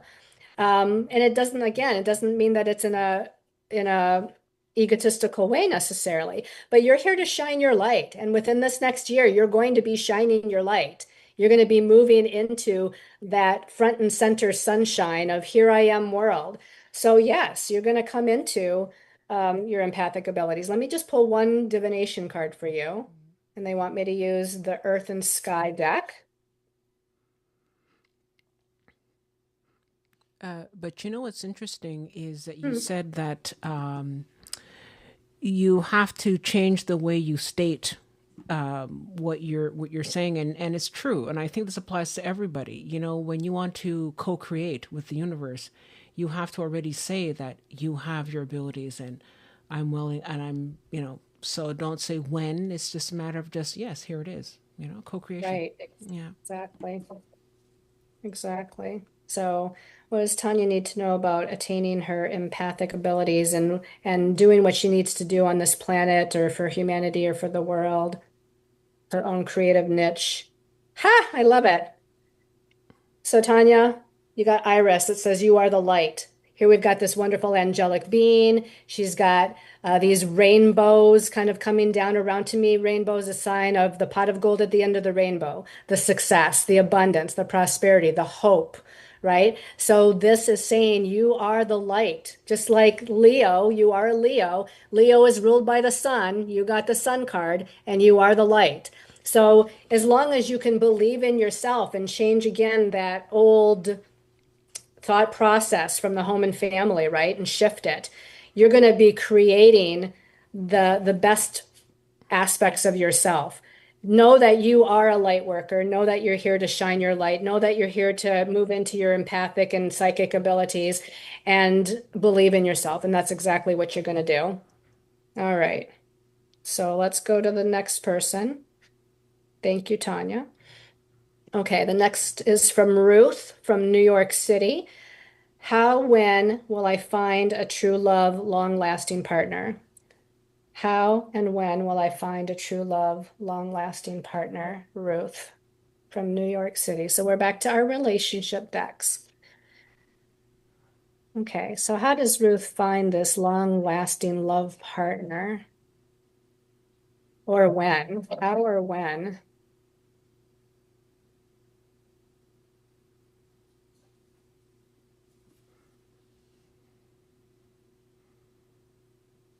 So I feel like they're saying you've had previously at least one, if not more, relationships with people that are a little unawakened, a little bit still asleep or unaware.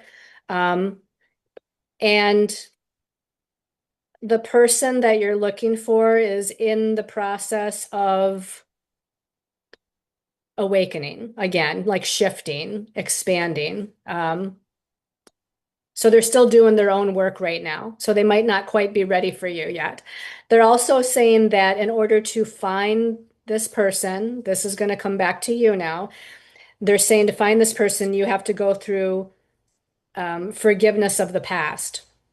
So forgiving old relationships rather than being angry or upset or frustrated about any past relationships. What was the good about this relationship? Or what was it, what was I initially attracted to? Or what did I learn in my own spiritual evolution and growth from this relationship? Can I forgive that?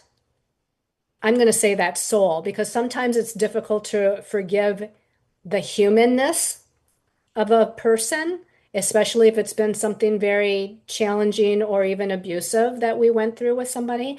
But if we can look at them as another soul that has their own lessons that they come in to go through, sometimes it's a little bit easier to offer from a higher soul self perspective, offer that forgiveness to their higher soul self. But this is also about forgiveness of yourself, needing to forgive yourself for, sometimes we can beat up on ourselves. Why did I choose that relationship? Why did I stay in it as long as I did? Why didn't I, leave sooner or whatnot? So needing to forgive yourself as well, because you have your own spiritual lessons maybe about relationships that you chose to come in and clear. So clearing that is going to help you to draw in the person that you desire. Um, how or when?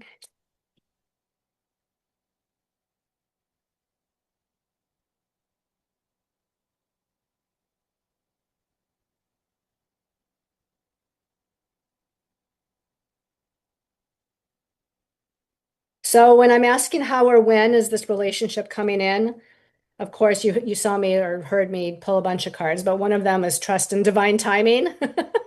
So this might be one of those instances where it depends on your free will and how soon you can move through that process of forgiving and letting go. And it's also going to relate on the divine timing of the other person that's supposed to come in for you and how quickly they can move through their own awakening and get to the point where the two of you, once you meet, that it will be something, secure and long lasting. Um, the person is coming because I get blessings here. Um, so there's blessings on the way here. And it's almost like, I see this bridge here, and it's almost like this chariot is like, I'm going to assume in the middle of the bridge. Now, maybe it's more like at the three-quarters way point, who knows, because the bridge is cut off in this card, but you're crossing a bridge into a higher vibration, and the other person that's coming in is crossing the bridge to a higher vibration. So it depends on how fast you're going to move across that bridge, and they're going to move across that bridge. They said, stop comparing yourself to what other people have or what they seem to have, because what you might see that they have on the outside is not really what's really happening behind closed doors. So don't compare yourself or be looking at everybody else and why don't I have this or I wish I had that. Because again, you don't know what's really going on behind the scenes for them. They're also saying something about, I feel like you want the relationship, but I also feel like there's a part of you maybe that has up a wall or is a little detached, I want to say. Um, or maybe because you've been hurt in the past, you're like, I don't know. Like I want a relationship, but I don't know if I can trust. And I want a relationship, but I don't know if it's too late, So it's like this, you got to really be on the page there of are you ready? Once you're really ready and you open your heart, then let's ask what's coming here. So once she's really ready, she forgives herself or others, she opens her heart, then you'll have the solid foundation in a relationship that you're looking for. Let's use the other deck.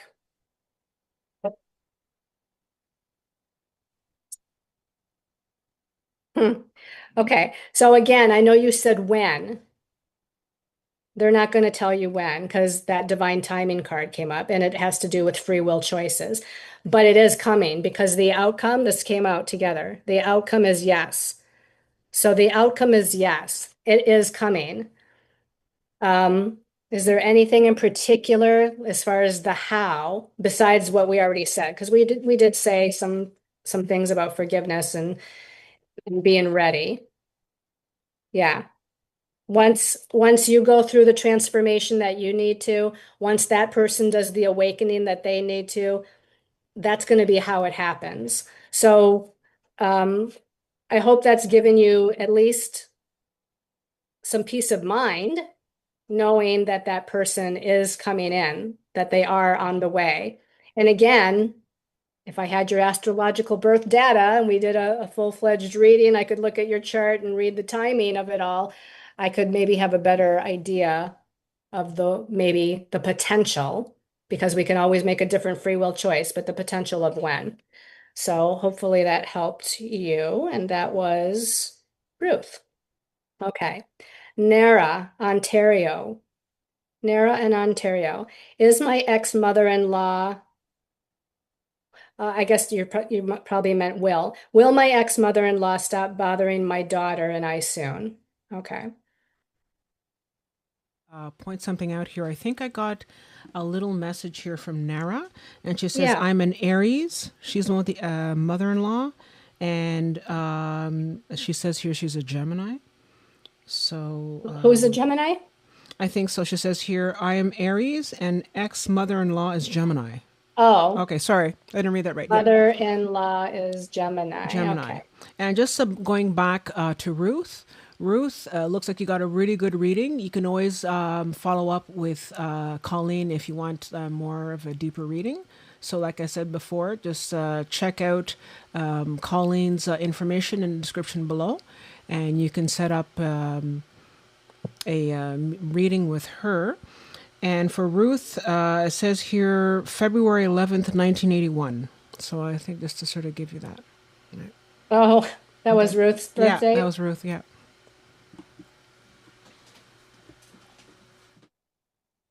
February 11th. Well, let me just tell Ruth what energy vibration she's in. 13. Okay. So the when, I feel like we're looking at maybe Ruth um sometime after your birthday in 2026 or going into 2027. I feel like the rest of this year, up until your birthday in February, which isn't really that long away, I feel like there's relationship lessons and learning how to balance, yourself and look for a balanced kind of relationship too. And there is this thing about being a little closed off, as I mentioned before. So I feel like the next couple of years with free will choice kind of being in the mix for Ruth is potentially when the relationship may be coming in. Okay. So back to Nara. Um, okay. I had to find which tarot deck they wanted me to use, Nara. So is my ex-mother-in-law gonna stop bothering me and my daughter soon?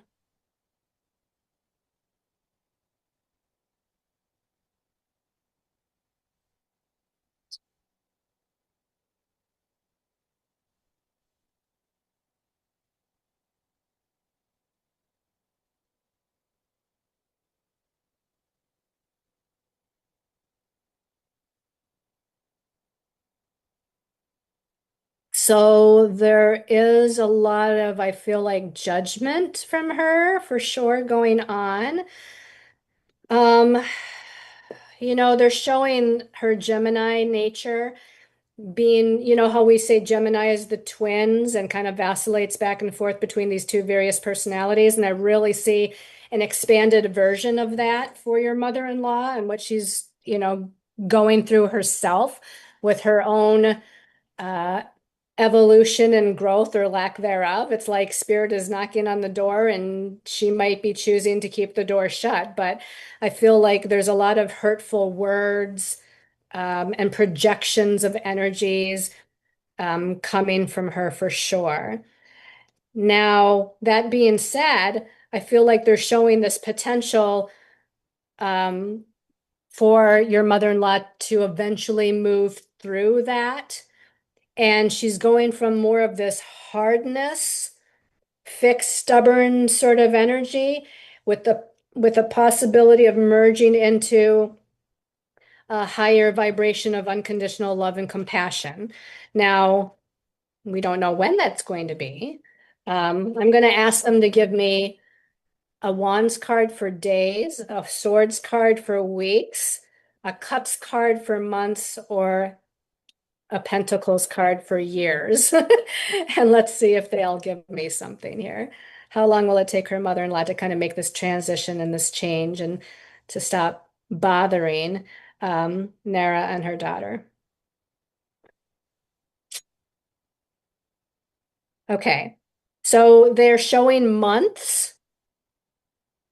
Um, and so in the next few months, Nara, it looks like she'll be going through her own kind of transformational process where she's able to, again, because we're all evolving and some of us are just like stubborn and we want to hang on to the old ways and our anger and stuff for dear life, right? But most of us, and I'm gonna almost say that all of us on this call are ready to transform. They're ready to move on and out from the old stories, the old emotions, the old mindsets.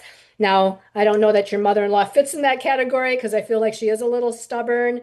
Um, but I feel like they're saying within some months, it's not going to take as long as years, but within some months she'll be moving out of that. Let me see if they want me to pull anything else. Okay, I haven't used this deck yet.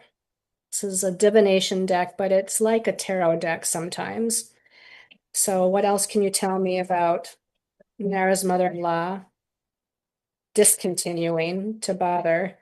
Yeah, it will happen. She will eventually let it go and stop bothering you. And these are the divination cards that I chose for you.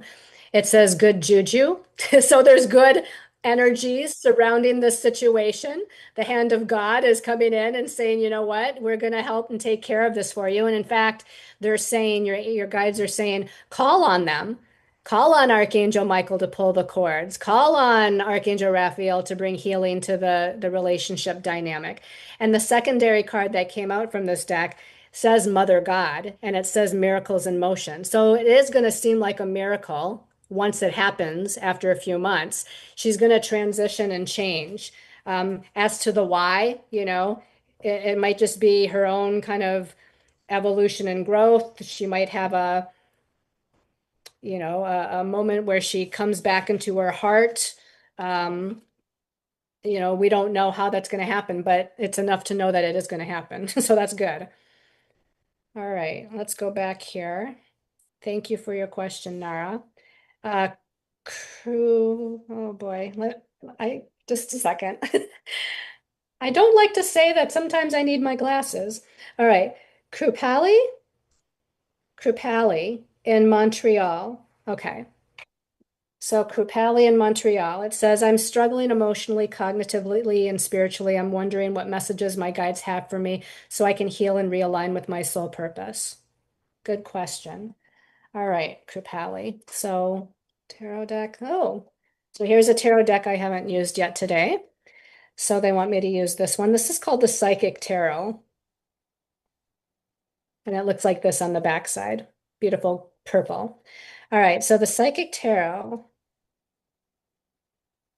What messages do you have?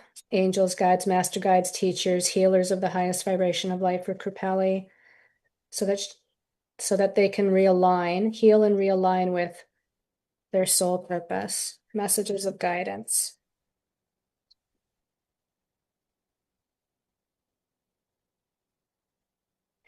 Well, the P word comes out, which nobody likes to hear, but the first card that comes out is patience. Okay, so we have to have a little bit of patience because you're moving through some sort of a healing process for sure, and we can't rush the healing process. But what comes out with it is the Destiny card. This is like the Wheel of Fortune. There is going to be a shift. There is going to be positive things on the horizon that eventually come in. You are going to connect with your destiny path. And in the connection to your destiny path, it's going to provide you with a sense of a firm foundation. This is about security, stability within yourself. This is about grounding into something, grounding into your destiny path. This is about manifestation of what the next step on your destiny path is. Any more cards from here, here, here? They want me to use this deck. All right, so what messages do you have for Papali as far as healing and realigning with their soul purpose? Um, Similar message as we already talked about before is watch your words, watch your thoughts. When if you catch yourself thinking something negatively, shift it around to something positive. If you catch yourself speaking those words and thoughts that may be negative are even more powerful than just thinking them, catch and change that to a higher vibration. Use affirmations. Plaster affirmations all over your wall. I've got one over here to my left that says, I am open, worthy, and fully aligned with the highest frequency of divine blessings. Doors open for me effortlessly. Opportunities flow to me abundantly. And it goes on to say a few more things. And at the end, it says, miracles are my new normal. So, create, look up, and paste, some affirmations around for you. Something about feeling drained or tired or fatigued, and your life force energy is a little bit compromised. So you need to immerse yourself in healing to reactivate your life force energy, to fill yourself back up, so to speak.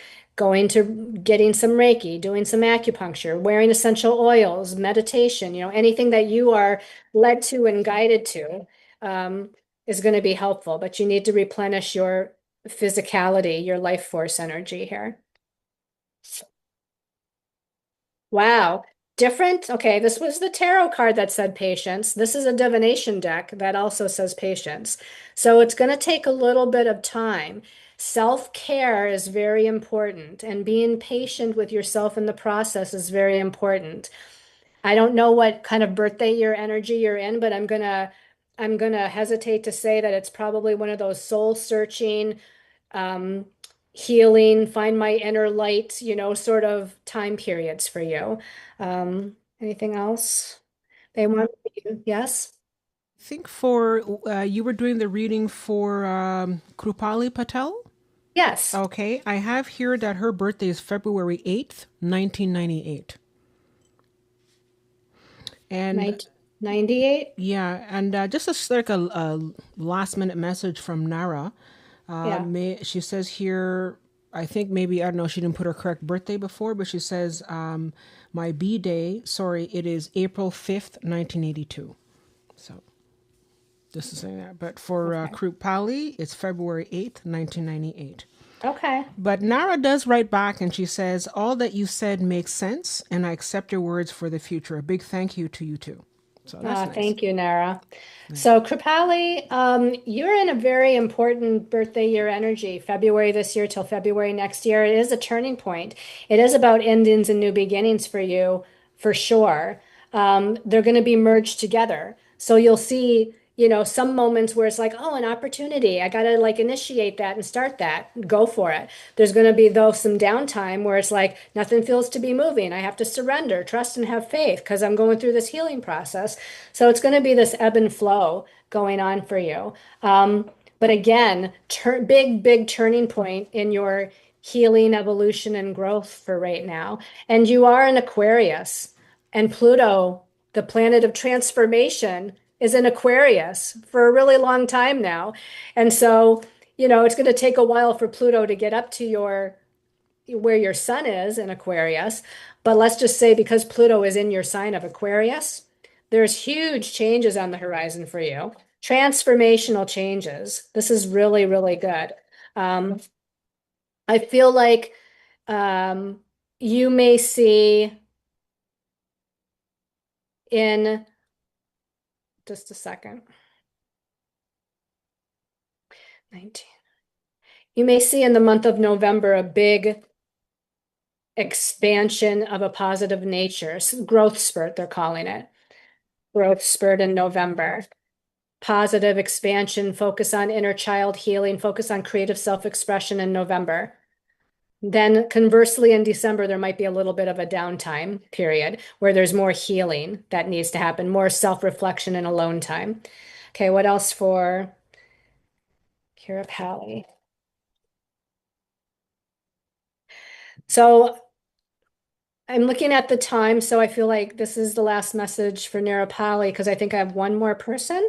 But this says the universe is your partner. So don't forget during this very important transitional, transformational time for you, Kirapali, that you need to call on your angels and guides. You need to ask for help and assistance, and if you don't know who they are, it's fine. Say, guardian angels, please assist me. Those of the angelic realm, please assist me. My ancestors, please assist me. If there's specific ones you want to call on, great.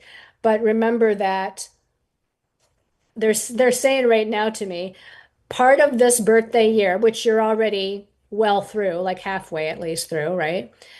Part of this birthday year is about surrender, faith, and trust, where you're just going with the flow. And part of this birthday year is the opposite, where you take action, find an opportunity or see an opportunity and make something happen, take your power back. It's more active oriented. So again, it's this weird combination of surrender and action, which sometimes, it's like listening to your intuition. Do I take action right now or do I surrender and just go with the flow right now? So that's kind of what you're doing. You're kind of going through day by day, month by month with that question in mind. But you're in a great time period for healing and growth. So it's definitely happening. I think you're going to see the manifestation, Kripali, of the new beginnings next year, even more so. Um, okay. And then I guess the person's name, it says that their name is Teach and Learn. I don't know. There's not a real name here, but it says Teach and Learn 786. I want to know if my partner, this is a really touchy question, Teach Learn 786. I want to know if my partner had any sexual affair with my sister. Yeah, well, let's see what they say. Yeah, that's Okay. pretty heavy. That's pretty Um, heavy. But, if you're willing to share that information with us, then I guess we'll see what Well, happens. and they might not, only Yeah, because Teach Learn 786, maybe because we're on a public platform, exactly. they might not want to come through with some specifics. Yeah. But I'm going to throw a couple cards from the relationship Mm-hmm. decks that I have and ask them what you need to know about your partner. Let's just put it that way. What do you need to know about your partner? And fidelity and authenticity and truth.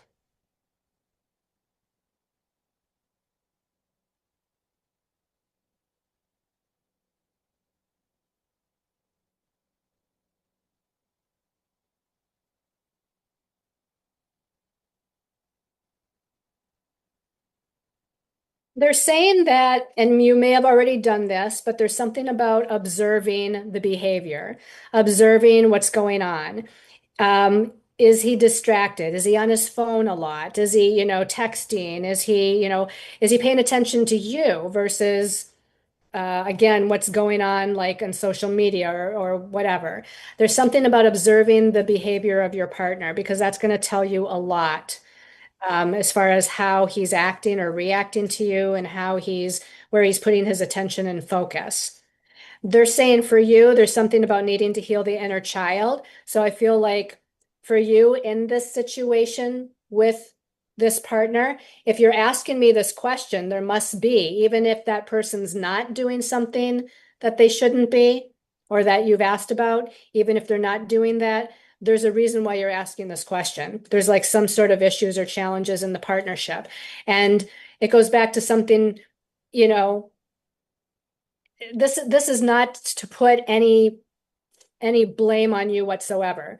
But when we attract individuals into our life, whether it be a boss or a friend or a romantic partner that hurts us in some way, it usually goes back to where our inner child was wounded, where we don't feel like we're good enough, worthy enough, lovable. We were hurt, as a child, and subsequently we chose relationships that emulated what we grew up with.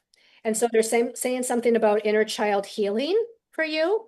Um, okay, let's go back and ask about the partner. What does she need to know about the partner?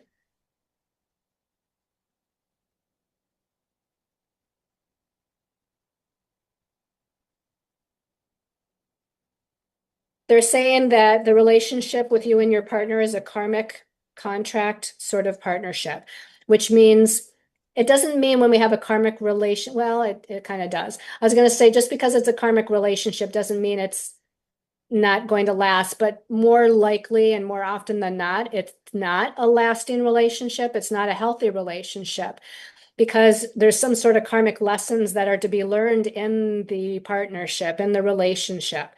So I feel like this is one of those relationships. And again, whether he has done what you're suspecting or asking about or not, there's other things going on that is giving you the heads up that, hey, maybe this isn't the most healthy, balanced relationship. Needing to find balance within yourself. And can you find that balance within yourself while you're in this relationship? And, you know, it's like, yeah, yeah, You know, please. just because it's something that I've also experienced as well. And I realized that, like we were talking at the beginning, when I was doing the tarot, is because I was always having issues with men. And I realized that I didn't have my father there. And I did feel that there were certain things in my inner child that were definitely wounded. And I think that the fact that you've brought it up, Colleen, and said, maybe it's your wounded inner child, that already is bringing a certain amount of recognition.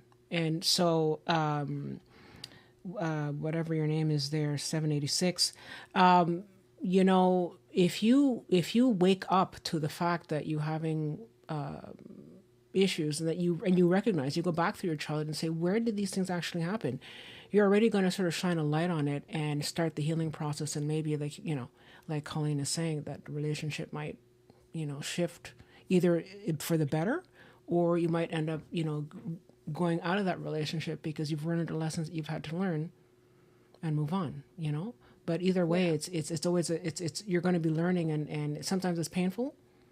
But once you've learned it, and you've accepted it, and you've forgiven people that have hurt you in the past, then you can learn to move on, and that can start to dissipate the karmic bonds there. You know what I mean? Just my two Yeah. cents. Yeah, no, thank you for sharing Yeah, that, Crystal. yeah. Definitely true. Yeah, they keep reiterating the home and family system that you grew up in and really doing kind of a soul searching thing about what did you learn about love and relationship from like your mom and dad or from your grandparents or other people around you. Because they're, again, something with the inner child that needs healing. Now, when I asked about the partner again, they do suggest that he's not, and I'm not saying it's about this specific situation that you're asking about, but in general, he's not sharing the full truth on some things. I feel like there is a hiding of certain aspects of himself or what's going on. Like he's not totally being authentically upfront. And they're saying that he's got his own wounds, not that that gives him a pass to do anything that's not right, but he's dealing with his own lack mentality and his own self-doubts and his own, whatever his wounds are. But I feel like that has caused him to be like they're just saying hiding, like hiding something, so I feel like he's hiding aspects of himself or hiding things that he shouldn't be hiding from you. And they're saying again with the relationship and how I said this was a karmic relationship, they're saying this is one of the cards that I got is that it's triggering you, like this aspect of what you're carrying from your inner child wounds, whatever he's, grew up with, or the patterns that he has, which you know, don't seem to be totally balanced either. that it's causing you to feel triggered. It's causing the conflict between you. It's causing that disharmony, right? And you see two people, they're not even looking at each other. Is there avoidance here? It doesn't seem like there's good communication between the two of you. And so, I mean, that's the foundation of a good relationship, right? If you can't communicate with your partner, then, you're not going to be able to work through anything. If you can't communicate and be honest with them, if you feel like, oh, I can't tell them this, or I have to walk on eggshells and not say that, or they'll just avoid me if I say this, or they'll get defensive if I say that. If this is all happening, then we need to bring healing to that relationship if both parties are willing. If both parties aren't willing to go through some sort of healing process together to create more of a balanced give and take, compromise, good communication, then it's probably not a relationship that's going to bring you happiness in the long term. Um, so that's as best as I'm going to be able to answer this on this public platform for you regarding your question. Okay. But, but I think, if I may, what I'm drawing from what you're saying is that, either she can learn from it at least and try to move on in the best way that she can. If it doesn't last, well, maybe it really wasn't meant to be. It's not doing you any favors. You know what I'm saying? Right. And I don't know if it's just me, but I pick up, I mean, for what it's worth, when you're saying that he's not being honest or hiding, he's looking around. He's just kind of like looking around, maybe trying to see if there's something better out there, that sort of thing. So there may not be like any kind of like actual infidelity, but he's definitely on the prowl. I At don't the know why. very least, he's not recognizing you. No, He's not attentive to no. you in the way that you deserve, Yeah, is what it feels like. yeah. And also, just really quickly, and that was the last question, but going back to Nara, Nara gave me her birth time. Nara, you're in a birthday year from April of this year till April of next year, which is about endings, conclusion, the end of a cycle. So, with your question about when is your ex-mother-in-law going to stop bothering you and your daughter, let's give it at least until your next birthday, April of 2026, potentially in that next birthday year is maybe when the change within her starts to happen. I feel like they're saying within 2 years. So from April, your birthday, 2026, through April, your birthday in 2028, let's look at that 2 year period of time to where perhaps your mother-in-law will make her shift, into an easier flowing harmonious vibration. Okay. So I think that's it. Do we have time for one more, or how are you feeling? No, I got a couple client sessions, but I have time for one more. Okay, just one last one, and then we'll call it a day. So I have one Okay. here from BPMC Limited. I don't know, and person says, I'm a Piscean, the 22nd of February, 1981. I'm in need of revitalizing my energy back. Currently, I'm fasting and having the shivering in my body, kind of like a fear, and I don't know what the problem might be. Can you offer some advice? I'm not February sure. 22nd, 1981. Yes, Pisces, and shivering in the body, feeling Yeah. fear. Not sure what that might be. And can you offer some advice? So BPMC, right? Mm-hmm. First of all, I'm going to say because you're a Pisces, thank you for giving me that information. The eclipses in September definitely affected you because we had a full moon lunar eclipse in Pisces, your sign, and then we had a new moon solar eclipse in Virgo, the opposite sign to Pisces. So both of those eclipses heavily affected you. I don't know how long you were fasting, um, but you're going through a huge, energetic clearing and energetic shift. Um, One second.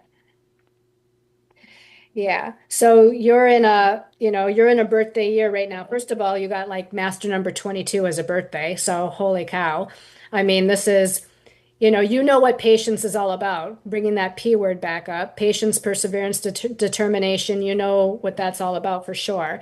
You've had to kind of be a lone wolf, silent uh, hermit, kind of going on your own kind of inner journey kind of person in this lifetime. Um, very, I feel like you're very, very aware. And anyway, I started to say you're in a birthday year that's profound. And there's a lot of mental body healing and a lot of emotional body healing that's going on for you with from February of this year till February of next year. So, um, so you need to revitalize your energy and you're on a fast. So I don't know again how long you've been on a fast, but what I'm hearing in my head is take it easy. Like don't go on any crazy 2, 4 week or whatever fast because this is such a high vibrational year for you for your emotional and mental body shifting, which of course is affecting the physical body. And because these eclipses are highly affecting you, you don't want to overdo it. Um, Let me see what they say here. You are really like huge activations in the emotional body and magnified of the psychic senses, I feel like are happening for you. Like I feel like you're really super tapping in. I feel like they want me to pull a tarot card from the Syrian Starseed Tarot for you. Because you're a starseed. Yeah, 222. You're on the cusp of Aquarius and Pisces. Oh yeah, you did say you're Pisces, so you're Yeah. just into Pisces. Do you know what kind of star seed he might be or she might be? Um,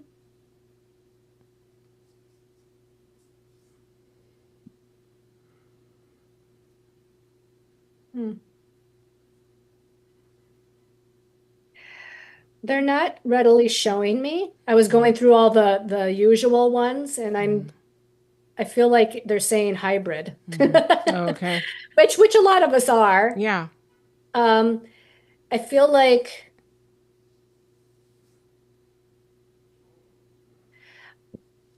so when I'm getting the hybrid, I feel Arcturian Syrian, Okay.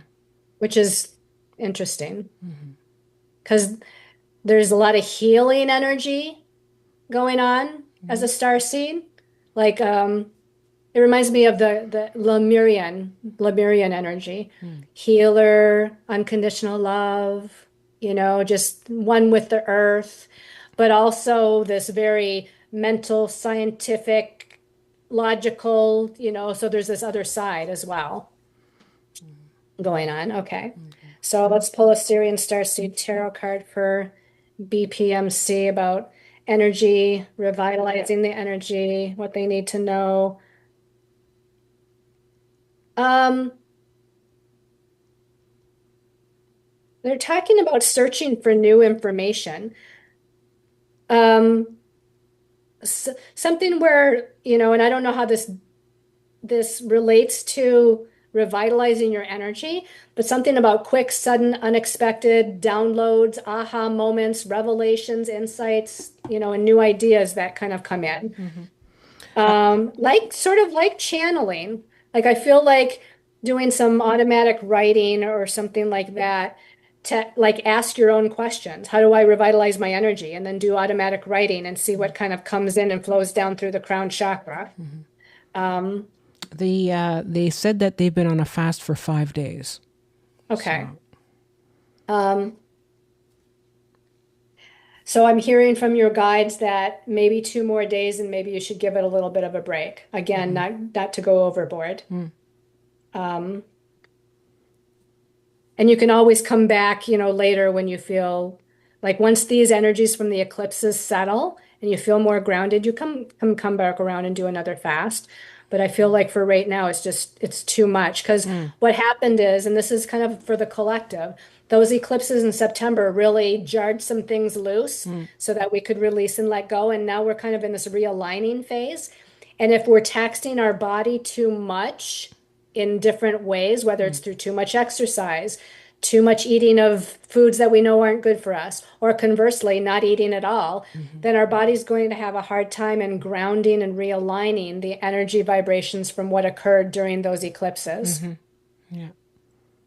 Ground and actually using the term grounding, they're talking about using grounding crystals. I don't know if you're using crystals, BPMC, but I want you to use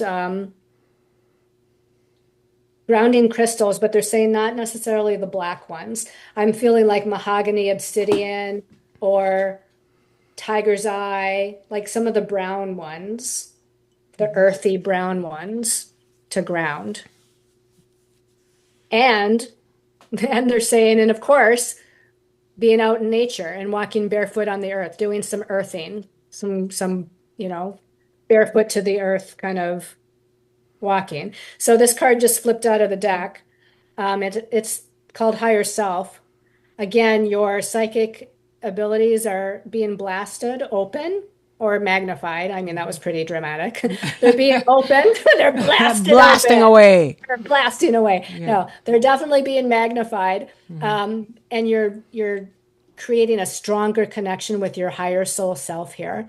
Um, the priestess card often to me also is like a connection to your Akashic records, which they're saying you have the ability to read. I don't know if you knew that already, but you have the ability to read the Akashic records for yourself and if you wish for other people. So that might be something for you to look into. Um, so do we want a divination card? No, they want me to stick with this. Okay, so moving on to a different deck here. Let's just pull how if I don't even know if this is a he or she, if they stop fasting in a couple of days and do some um, grounding with stones and earthing and whatnot, is their energy going to balance out, revitalize, stabilize?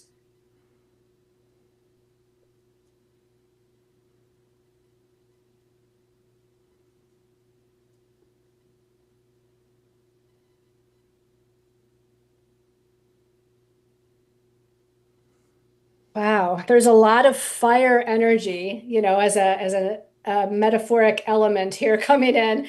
A lot of fiery energy that's like coursing through your veins. Here's another dramatic thing. It's coursing through your veins. It's really like you're on fire, but that's spiritual energy. So the spiritual energy is almost like having your finger in a light socket somewhat. It's like zzz, like you're really Mhm. Well, they said that kind they of were shaking a lot, so maybe that's what yes, that on means. fire. Mm. Yes. So they're saying the antidote for that is going to be immersing yourself in not only the earth energies that we already mentioned, but also water. And not, they're saying not to make a connection with like finger in the light socket and getting in the bathtub. That's not No, what they're no, saying. you're This gonna is, shake for sure. yeah, no, this is like the piece of the water element, right? So a lake, a stream, a bathtub of water. This is more than I feel like taking a shower or more than just Mm. soaking your feet. Like I feel like really just immersing yourself in the water, up to your neck, closing your eyes, and letting that water that metaphoric emotional self-care wash over you. And water as an element puts out fire. Mm. And it's not that we're going to put out the fire, but we're going to calm it down a little bit, because right now Yeah. it's too much fire. Mhm. So by immersing in the water element, even drinking, they're showing taking a glass of water. Okay. So this isn't, I don't know if you have like any shot glasses or smaller like glasses. Putting those brown stones, grounding stones in the shot glass and then setting it in a glass of water. Not so that the water runs into that shot glass with the crystal, but just enough water that comes up to the lip of the shot glass. So you're crystallizing your activating with that grounding crystal your water before you drink it. So I feel like you're needing to do that with the grounding crystal and the drinking of the grounding water, and also using water in the immersion sort of way of calming that fire. Um, so doing those things and not taking that fast much further. They're saying that if you even feel it, you could even stop today if it feels like it's too much for you. Mm. You don't have to do another 2 days of the fast, but if you Yeah. really feel like I want to at least do a week, then that's okay. But I don't think I'd go any longer than that. Yeah, no, especially if you're shaking. I think if you're shaking, I mean, just Yes, from a right. health perspective, if your body's shaking, it's a sign that you're doing maybe just a bit too much. Have a sandwich. Well, and I Eat have a something. friend, if you don't want to break the fast like that either, I have a friend who does intermittent fasting for sometimes a week at a time, and will oftentimes have a half of an avocado if needed, or a tablespoon of nut butter if needed, right? And so at least give your body that amount of sustenance, the healthy fat from the avocado or the healthy fat from the nut butter. And then if you wanted to take it 2 more days, go ahead. Or like I said, you can stop it now for now, Hmm. because right now is just too much from those eclipses where we need to now just kind of realign ourselves. Yeah, So, absolutely. And I just want to read a thank you from Krupali. Krupali says, "Thank you so much for your reading. Everything you said resonated deeply with me, and especially the part about surrendering and taking action." So, Krupali, I'm very happy that it worked out for you, and definitely wishing you the best in the coming year. And yeah, so we had a really, really good session today. Oh my God. yay! Yay! My And Leo moon likes that. that's it. Absolutely. And, I'm just sort of wondering, especially because of all the September being such a dumpster fire, for people, no, I'm going to Now call who's up what it being is. now who's being dramatic? I'm being dramatic because that's exactly how it felt for me. And I'm not a Pisces, but I have Mars in Pisces. And so I think I really felt that one. And it was just a nightmare. And me too. I actually felt times when I was restless, and I did feel a bit of shaky and kind of like off my rocker, and I'm thinking, oh my God, like what's happening with me. So I definitely understand what BPMC is talking about. That felt really, really too intense, and just like, yeah, light in the socket and all that kind of stuff. Yeah, it was way too much. And yeah, I think maybe even just drinking more water, just sort of getting more of the water in your body and all that kind of stuff, definitely, because or even do some meditation, because September was awful, but I think moving forward is getting a lot better. But I wanted to say thank you so much, Colleen. Today was absolutely stunning. It was absolutely stunning. And I'm Aw, sure that people in the comments say that, this was absolutely stunning. It was great. It was really, really good. And I thank just wanted to you. say thank you so much for sharing your time with us and for being so generous.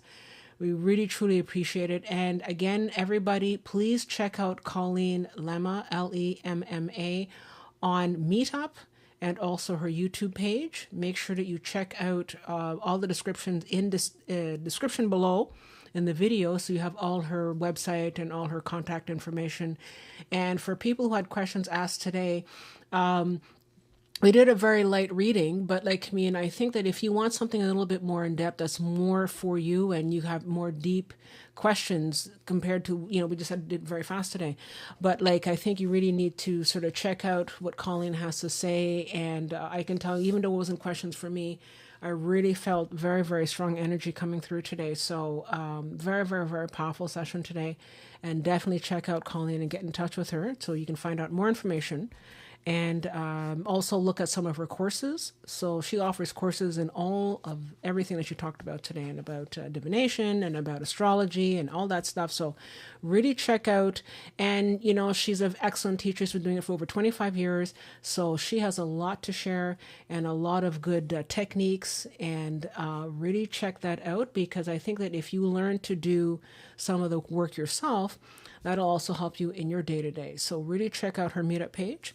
And I'm sure we're going to have Colleen back again. But for now, I wanted to say thank you so much, Colleen. I'm truly indebted to you. I really thank you so much. And really, you're just an absolute treasure and a diamond. Thank you so much. Thank you so much for having me here again, and absolutely would love to come back in the Yeah. future about something. But thank you to everybody that came today, and I appreciate all of you so much. And I want to just send out lots of blessings, for manifesting your true dream and your true desire. Be in your authentic truth, and make sure to stand in your power. Be empowered in yourself. Because you are worthy, you are deserving, you are a beautiful light. So you're here to share that. Yeah, Thank you. thank you so much. And thank you, everybody, for being here with us today. Really appreciate you being here, especially on a weekend. And once again, guys, if you're going to be coming to Toronto and you're going to be joining us in Toronto, please let me know, because I need to know the exact numbers. So you can either send me an email on Meetup, or you can just register your name on the actual event in the meetup page. Just let me know. And as well, if you're going to be taking part in the Blue Lotus ritual, please contact me so they can pick up, so you can send you your Blue Lotus kit, and you can take part in the ritual. So once again, thank you everybody for coming out here this weekend. I really appreciate it. Thank you so much, Colleen, for your wonderful treasure of knowledge and your beautiful light. And you are absolutely stunning. Thank you so much. Your energy really does shine through. I really feel it. I really do. Thank you. Yeah, thank you. And so we'll see you guys next week. And just be your shining self, everybody. All right? You're so much, you're all loved, all of you. Okay. Take care, everyone. Have a good day.